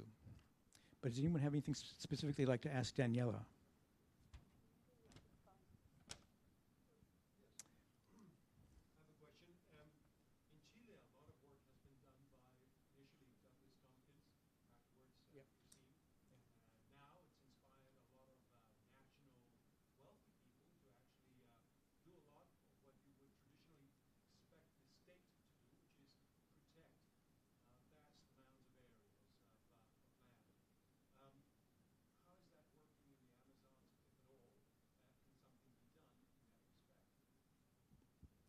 Yeah, so yes, things can be done. In the Amazon, it's a little bit more complicated just because of the profile of land tenure. So a lot of the land that would be designatable for protected areas or indigenous lands or public lands, undesignated public lands, not necessarily in private hands. If you go to other tropical forests in Brazil, like the Atlantic forest, then that shifts completely around, and the bits of vegetation that are still left, and the same thing is true for the Cerrado, the savanna lands, are actually in private lands. So the role of private lands being put into conservation categories will depend on the land tenure distribution that you have in each biome. But absolutely. You also have a public policy, which is the Forest Code, that determines that if you're a private landowner in the Amazon, 80% of that land needs to be protected. And so compliance with the policy is actually a real challenge, and that's one of the places where we do a lot of work. Thank you. Move on to Marina. Hi, it's a pleasure being here. Thank you so much, Jana, for the invitation and for taking me out of my bubble and bringing me to another great bubble here. So it's wonderful to be here. And thank you, Atossa, for your very inspiring introduction. So half of what I was going to say is already said, so good for that. So, but before I start, I want to ask two questions. The first one, who is in this room has been to the Amazon? Who here has lived in the Amazon? Okay, good. For the ones who haven't been or haven't lived or have any problems with the geography, one of the things that we helped support last year was a map with National Geographic that shows all the protected areas, including indigenous lands in the Amazon, in the entire Amazon, as well as if you look at the verse beautifully done as National Geographic, you have the 3 main ecosystems that the Amazon has. So it's here free for anyone that would like to take. And I started my life, I'm born and raised in Sao Paulo, which is an urban jungle, but is not the true jungle. And I became a biologist, and I decided that I was always amazed. If you're a biologist, the Amazon is like your paradise, right? You just always wanted to go to the Amazon. And I was lucky enough that when I was 21, I had a chance to go do an internship in Manaus. And for me, it was very remarkable, not only because it was the first time I was going to the Amazon, but it was my first time flying. So at that time, this was way before 9/11, so you had the luxury to actually ask the pilot or the stewards if you could go to the pilot's cabin. And she said, sure. I said, oh, it's my first time flying. Can I go? Can I go? So I went there, and I had like a beautiful view of the Amazon, and it really stuck with me. The hours and hours and hours we were flying over this green carpet, which was incredible. As a biologist, of course, I was interested in the species and the birds and the insects, the trees, all of that. But I learned a completely different lesson once I moved there. It was the people living in the forest. This forest was not left standing just because it was. It was a lot of people that were actually actively conserving the forest.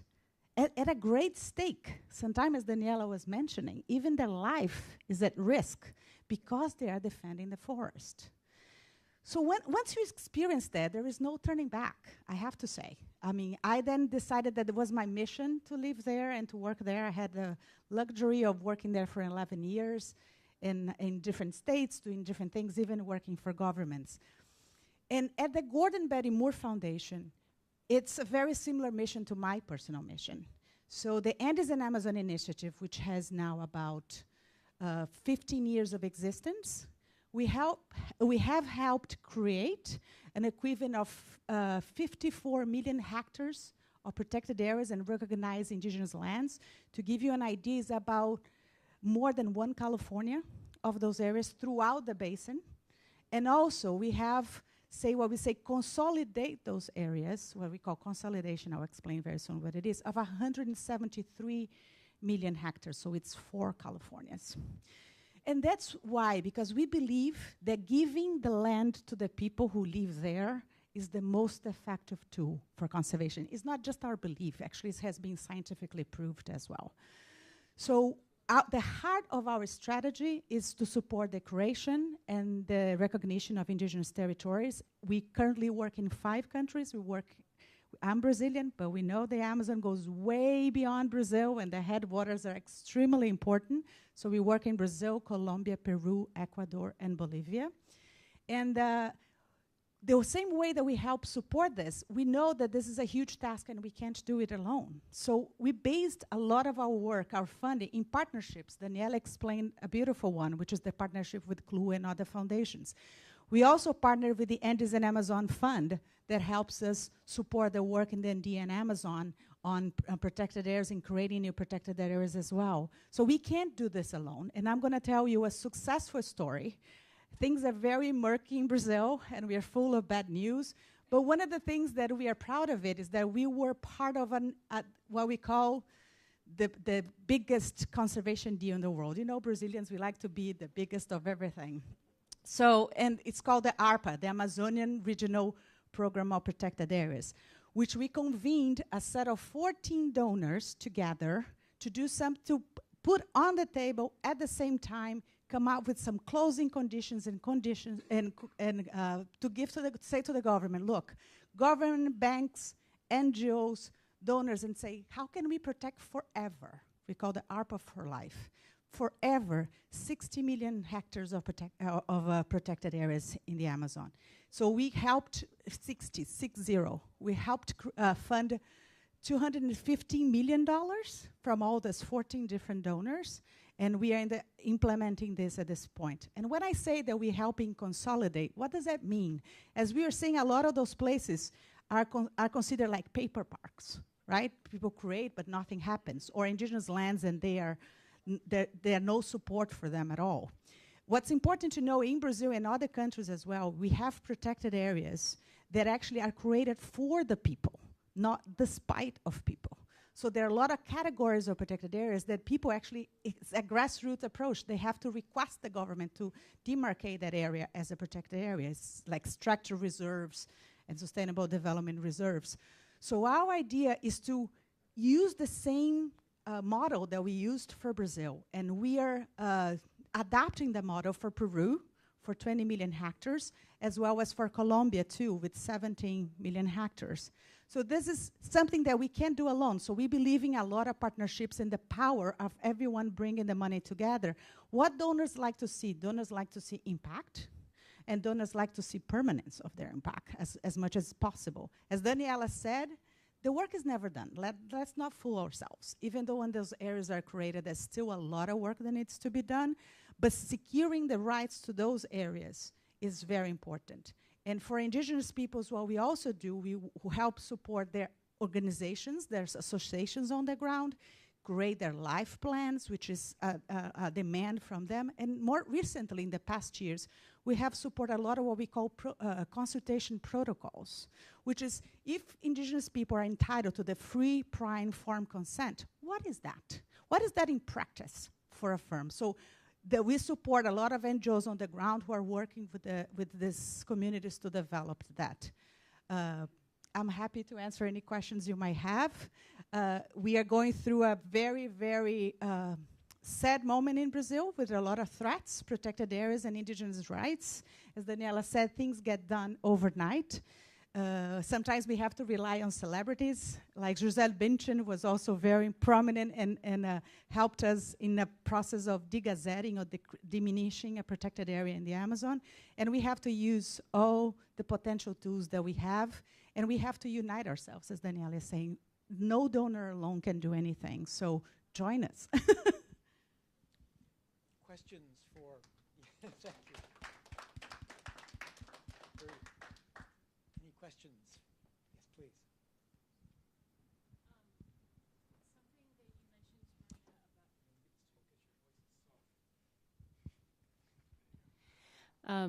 Something you mentioned, Marina, about how you came to understand that the rainforest is being protected because of the people that are living there. And Daniela and you both spoke about the indigenous peoples under threat for defending their territories. So I'm with the Rainforest Foundation, and over the past 30 years, more and more we found that the leaders and communities that we work with are under increasing threat. More and more people are unfortunately being killed for defending their territory and their rights. And we're seeing just impunity throughout the Amazon for those killings. And so, as an organization, we're taking on some legal, help for people that are defending and looking for justice for people in their community that have been killed or under threat. So I'm just wondering if you have any suggestions, anything that people can do, activists or donors, to try to change the situation. Well, Suzanne used to be my boss.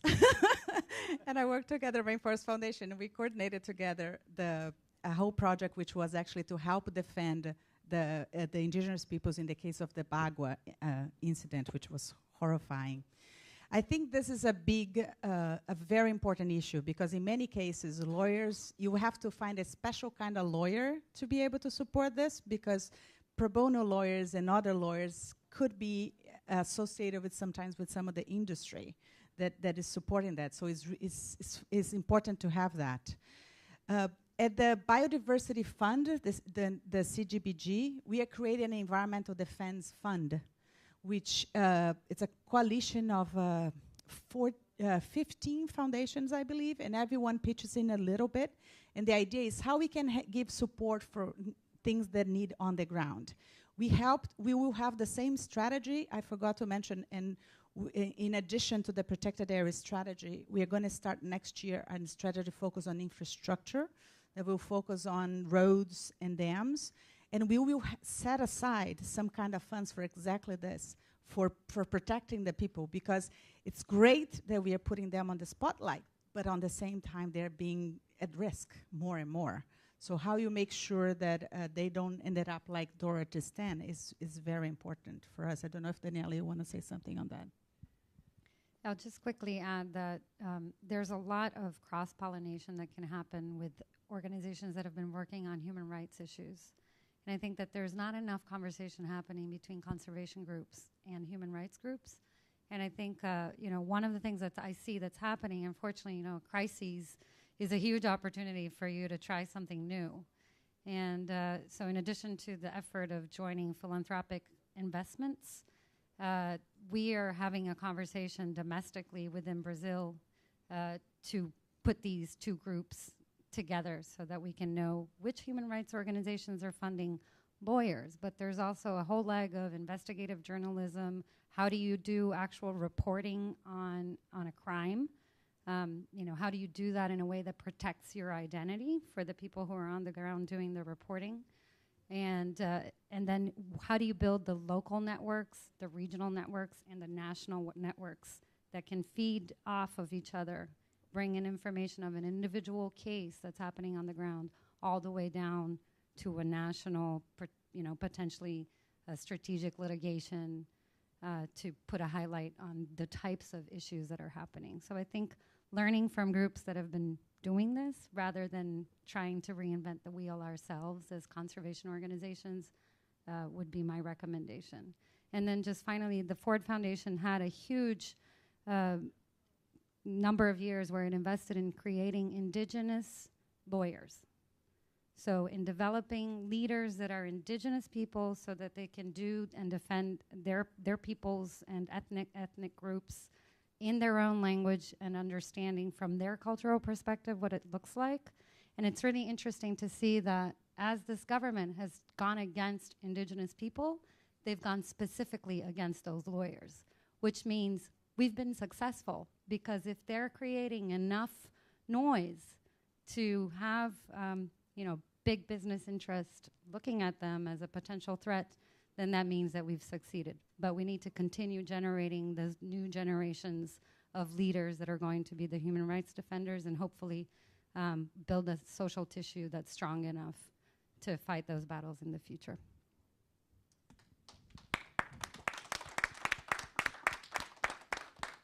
And thank you for that great question. We really got a lot more conversation needs to come out of that.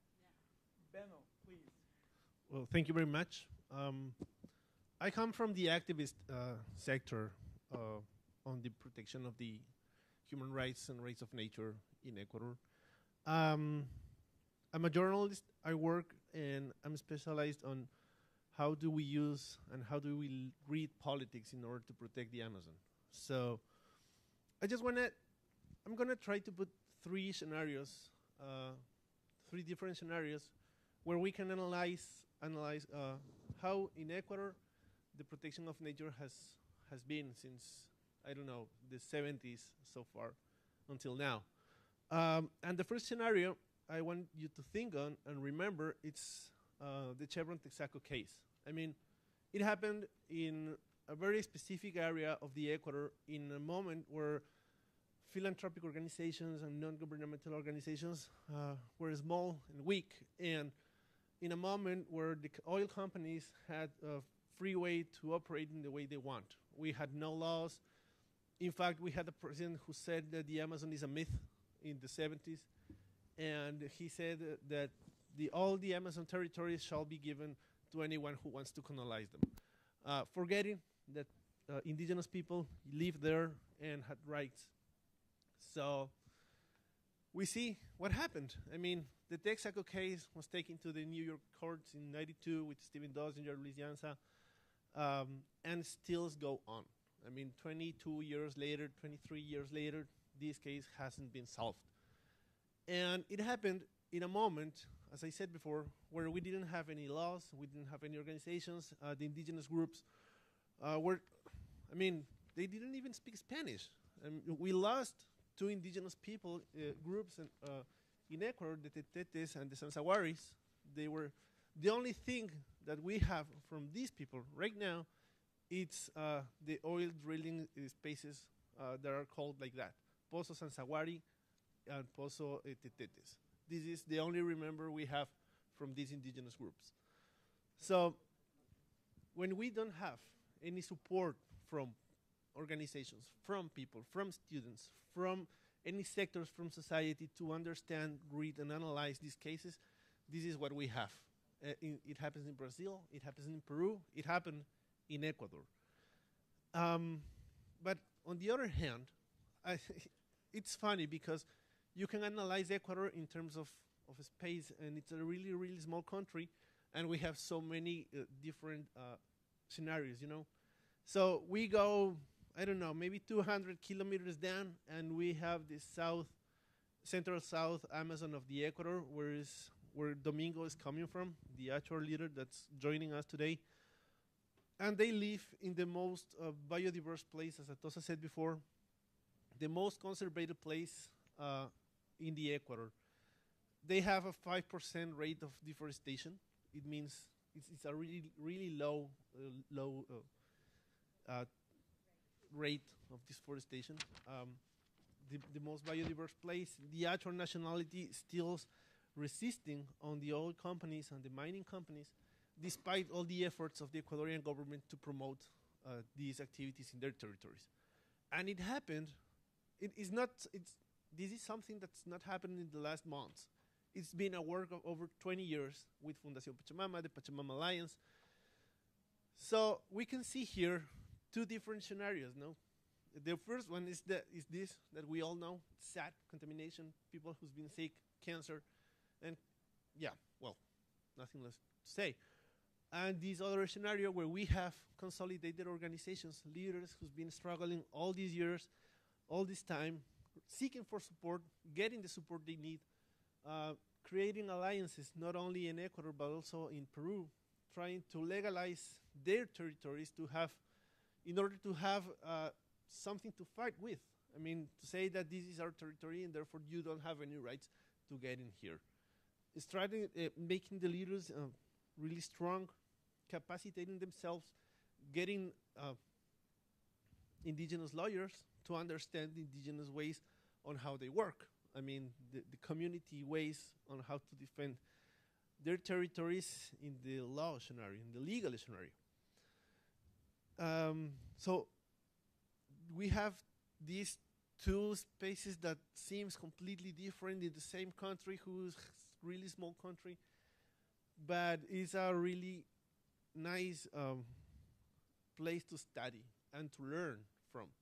I mean, what we can get once we have the support of the organizations, people, donors, and what happens when we don't. And we don't have this support, not only financial support, but also academical support, technical support. And the third scenario I wanted to present to you is what happens when politics get mixed with all these things. I mean, because that's true. I mean, we all saw, I don't know if you remember, the Yasuni ITT initiative that pretended to leave the oil of the Yasuni National Park underground. Yasuni National Park is one of the most emblematic places in Ecuador, but it has only, when you say we're trying to protect 20 million hectares, 60 million hectares, I say, wow, Yasuni National Park is only 1 million hectares. And we were trying to protect this place in just one block, because the Yasuni National Park has been intervened in all the other parts of its territory, and we were trying to protect the ITT, which is just a corner of the Yasuni National Park. And we were requesting as a government 3 billion of responsible to the international community to respond from. And the Ecuador was committed to leave that oil underground forever. We all know what happened. The Ecuadorian government couldn't stand in this promise, and they decided under Rafael Correa's government to drill in the Yasuni National Park in the ITT zone. So that's what happened when politics gets mixed on these initiatives. We can see that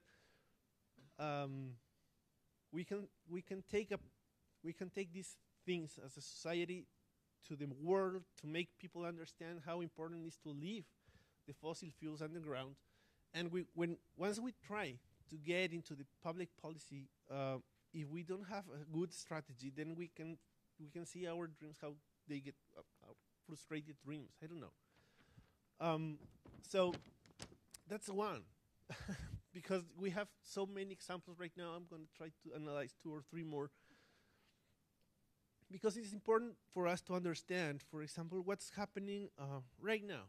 I mean, Lenin Moreno's government, the new Ecuadorian president, said, let's go to a referendum to see what people think on dry oil in the Yasuni National Park, or giving mining concessions in indigenous territories.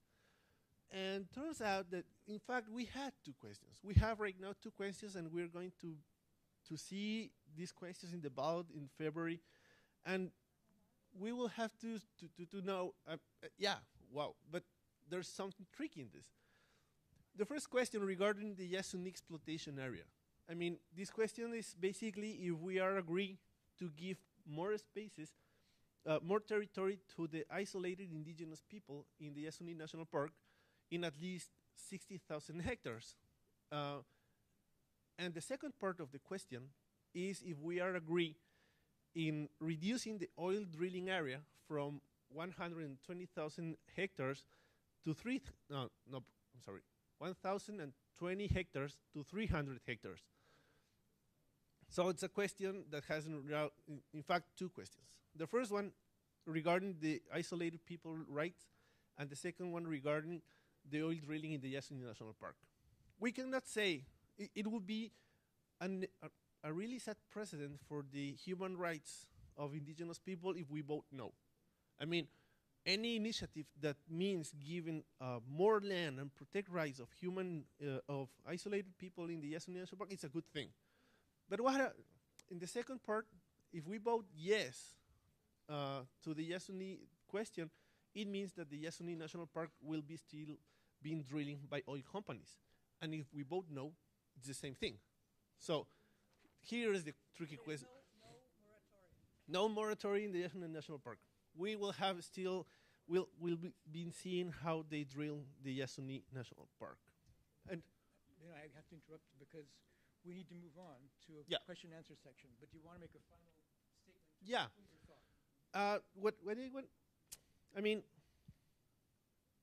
My final thought is that we, as civil society, have the power for change things. Always when we have this strategic view on how do we manage our strategies, our work, and our ideas, you know. So, thank you, Jonah, for inviting us, because this is the way we can build these kind of networks. Thank you very much, Benno. I really appreciate it. All of you have been exceptional in providing quick fodder, very rich fodder for a conversation that we can have now. So we're opening it up to the audience in general for any thoughts, questions, comments, conversation for some of the few minutes we have left. Sir, yes.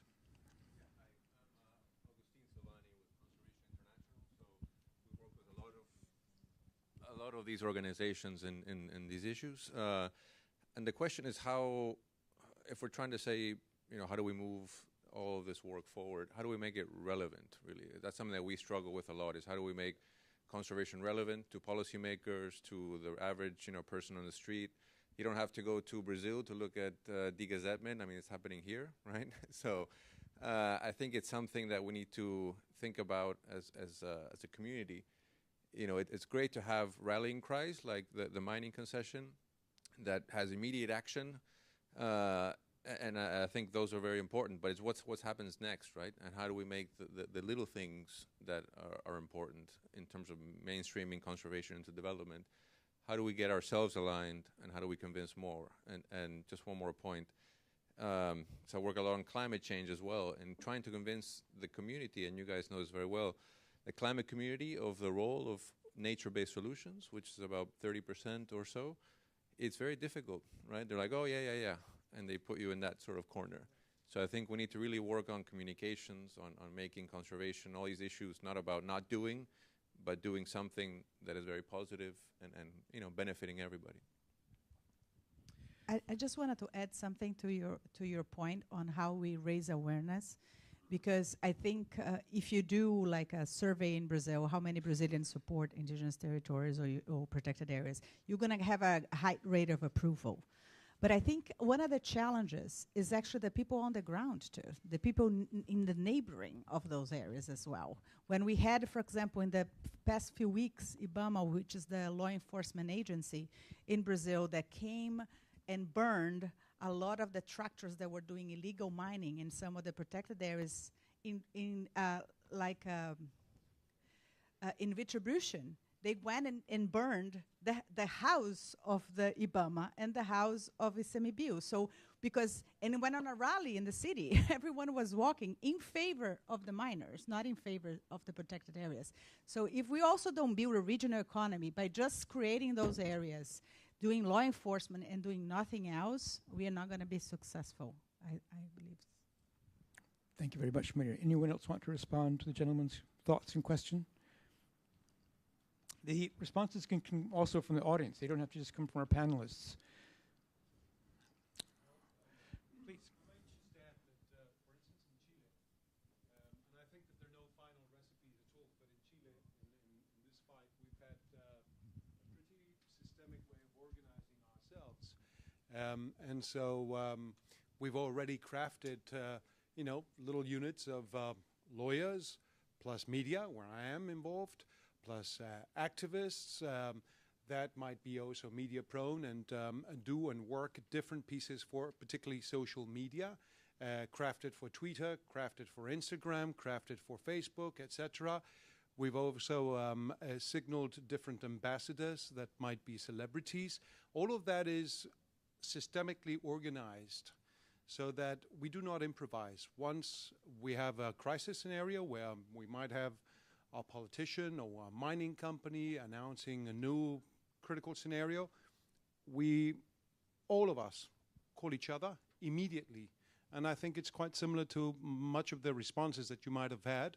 In Chile, the advantage is that we have 18 million citizens and 23 million smartphones.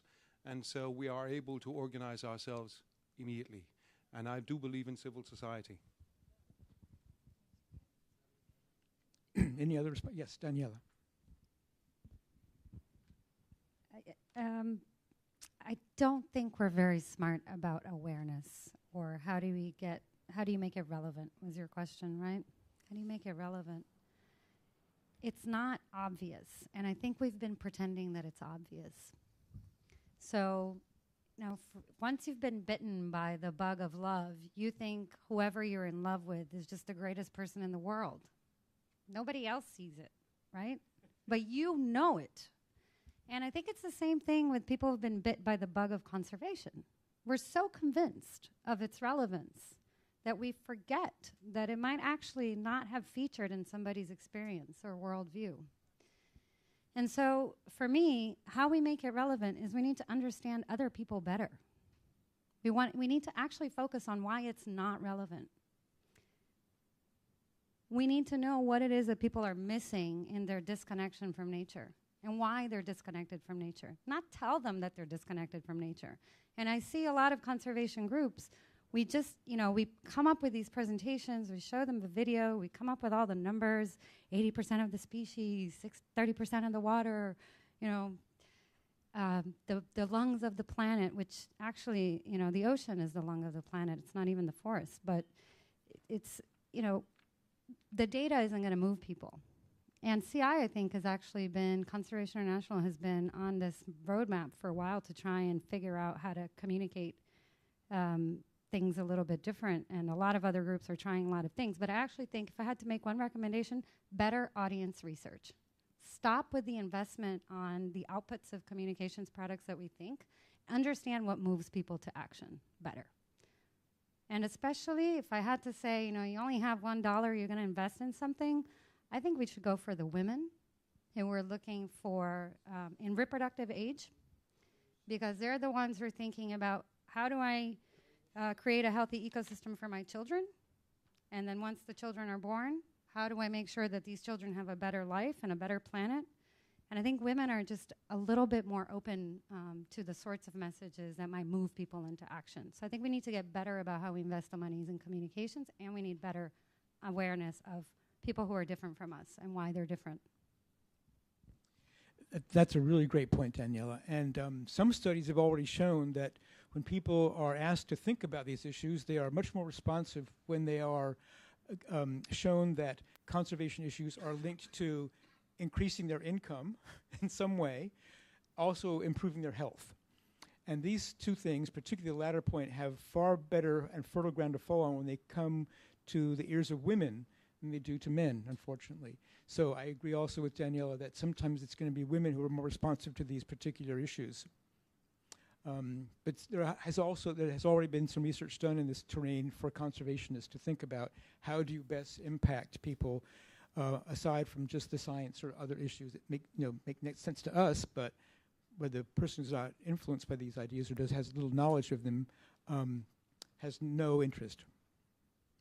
I just wanted to add something because I collaborate with a young collective of group of people that's called Días Unidos in Ecuador. Our main goal, this space was born once Rafael Correa decided to drill on the Yasuni National Park officially. And we had, when we began, we were seeking to go to the ballots to decide in democracy if we wanted to drill the Yasuni Park or not. And we had no money, we had no strategy, we had no resources. We were just a bunch of people decided and determined to go to the ballots and ask to the people if we wanted to drill the Yasuni or not. And once we started to work, we saw that people really had some other priorities in their lives. They were worried about security, their kids' health, how are going to take the bread to their tables the next day.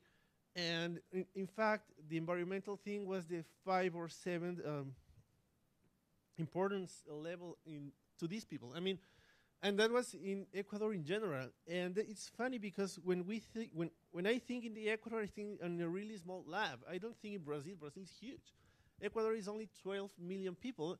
Then we can really try to see how people is thinking. So what we did was to measure, go and request some friends, some ballots, to see, no ballots, encuestas. How do you say encuestas? Surveys, yeah. To see how people think about the Yasuní. I mean, Ecuador is known because we have the Galapagos Island, you know, and how do we make that people think and feel like we have a Yasuní as they think and feel the Galapagos Islands? Do a long way of public alliances with mass media, social media, people talking about the Yasuní and the referendum we were seeking for. When we ended our campaign, 90% of the people knew what was Yasuní. And 70% of those people supported the idea that the Yasuní oil needed to be staying underground. So it could take us for hours to talk about this strategy that we had.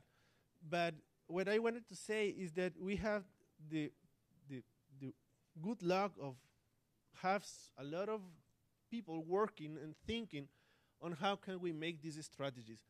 We recollected 787,000.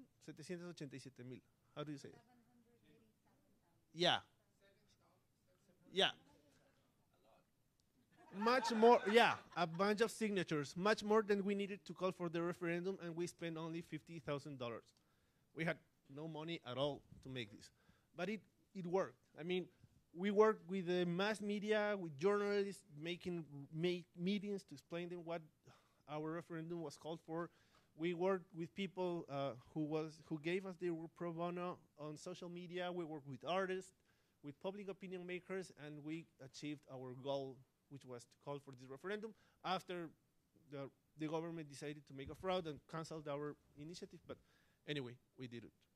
Thank you, Benno. We have time for, I think, 1 or 2 more comments. Yes, please.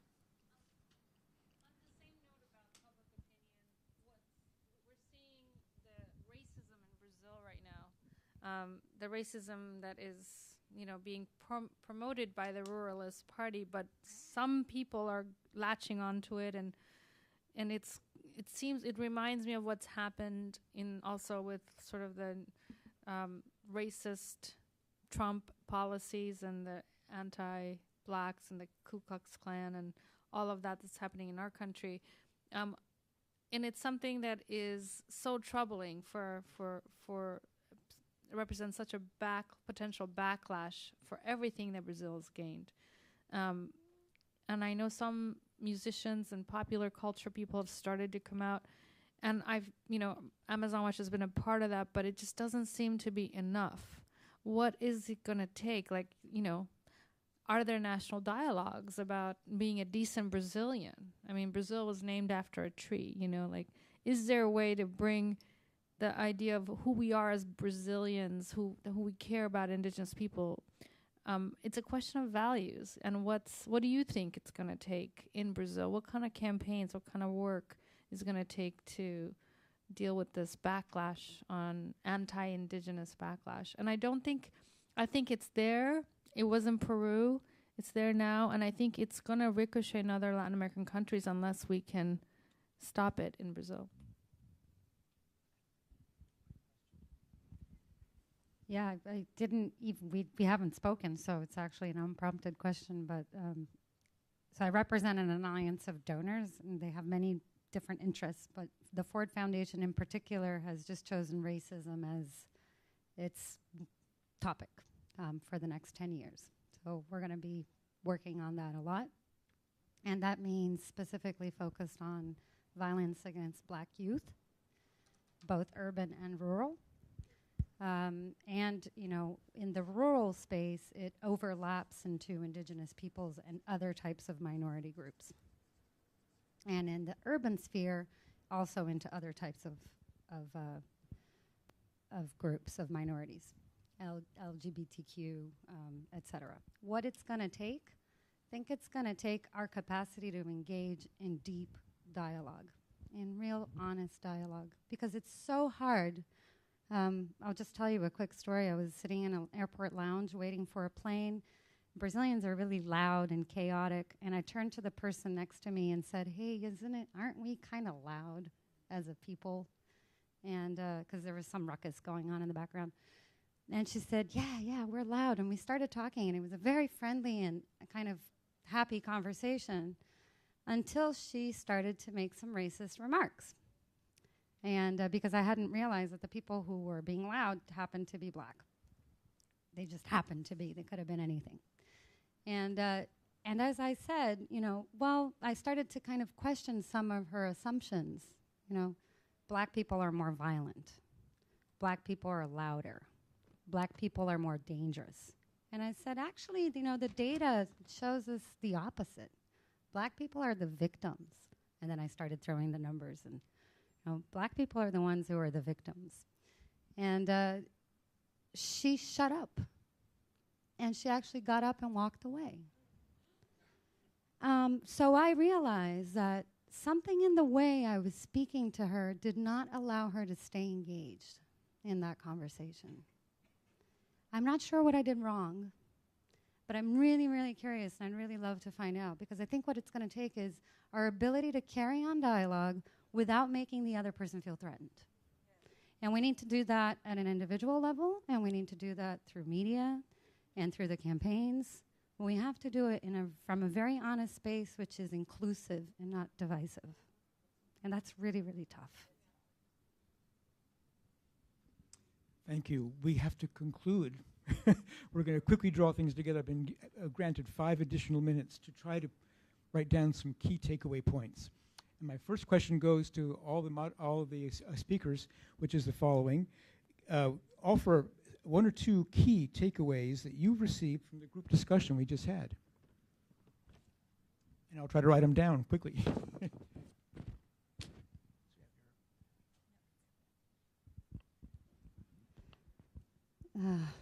I'll go last. Thank you, Daniela.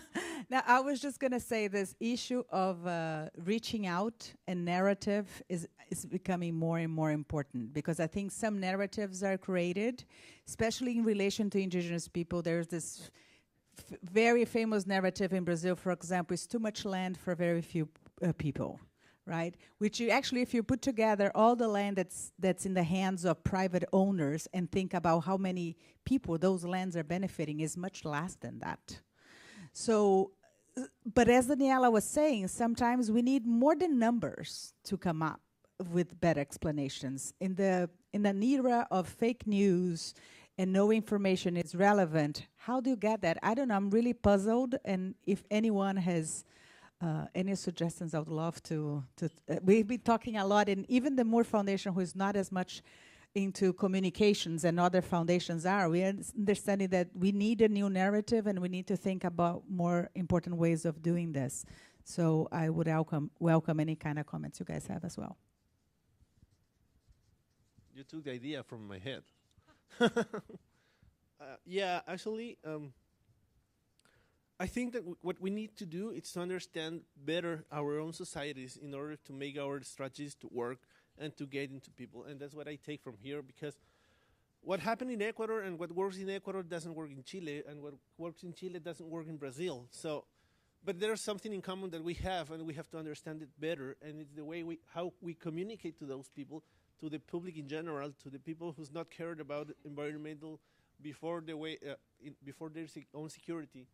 How do we make our topics to go into this kind of society, in this kind of people? These young people of 23 years old in Brasilia or in Cutuglagua in Quito, who has to work tomorrow because he has to feed their own family. How do we make and empower them in the environmental things? And that's something we have to think as a group and exchange our own experiences and try to seek the best way to make this happen.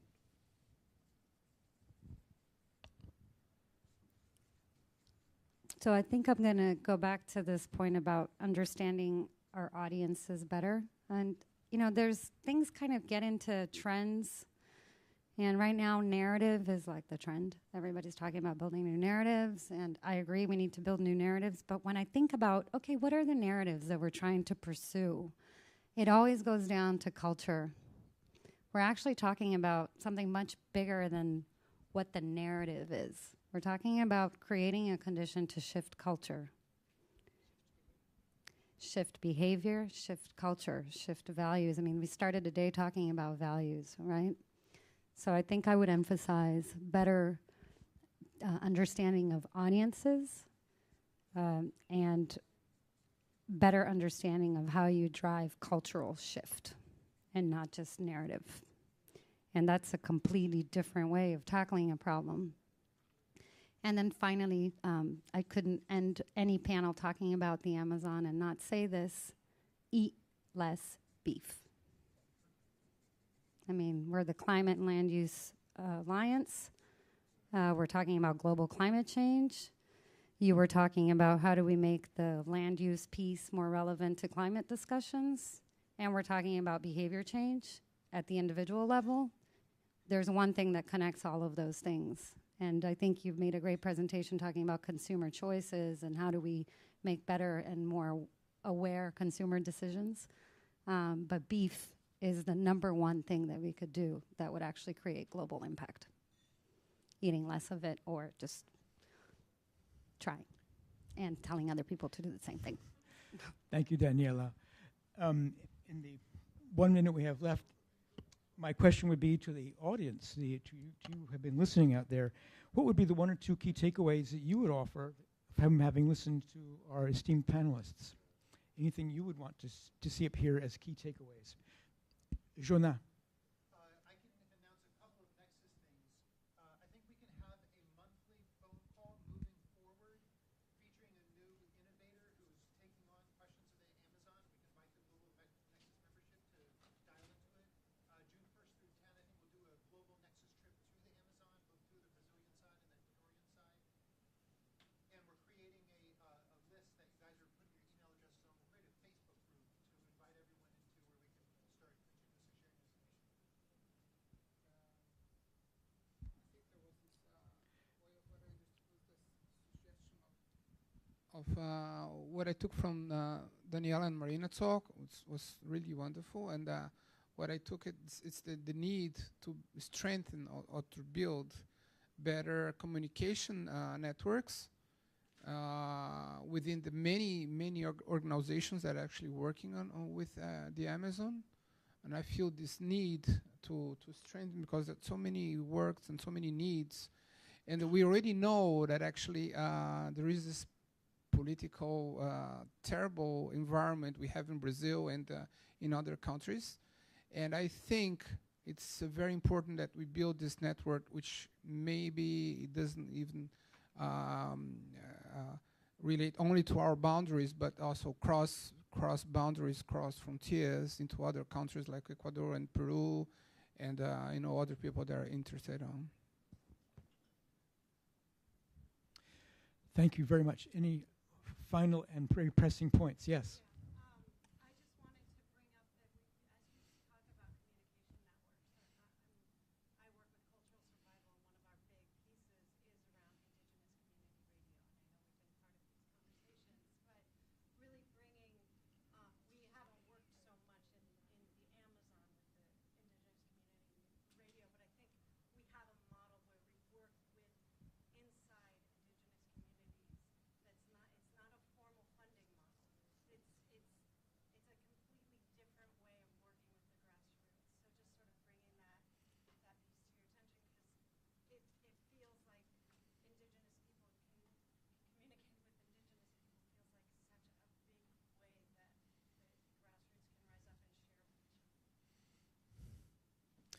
Thank you very much. You're absolutely right. We have to conclude, unfortunately. But the key here is that we are very grateful, the audience and myself, for the 3 panelists who have come here. And we really appreciate all of your thoughts, experiences, and the sacrifices you make on behalf of the indigenous peoples and the rainforest itself and all of the millions of creatures. So thank you very much.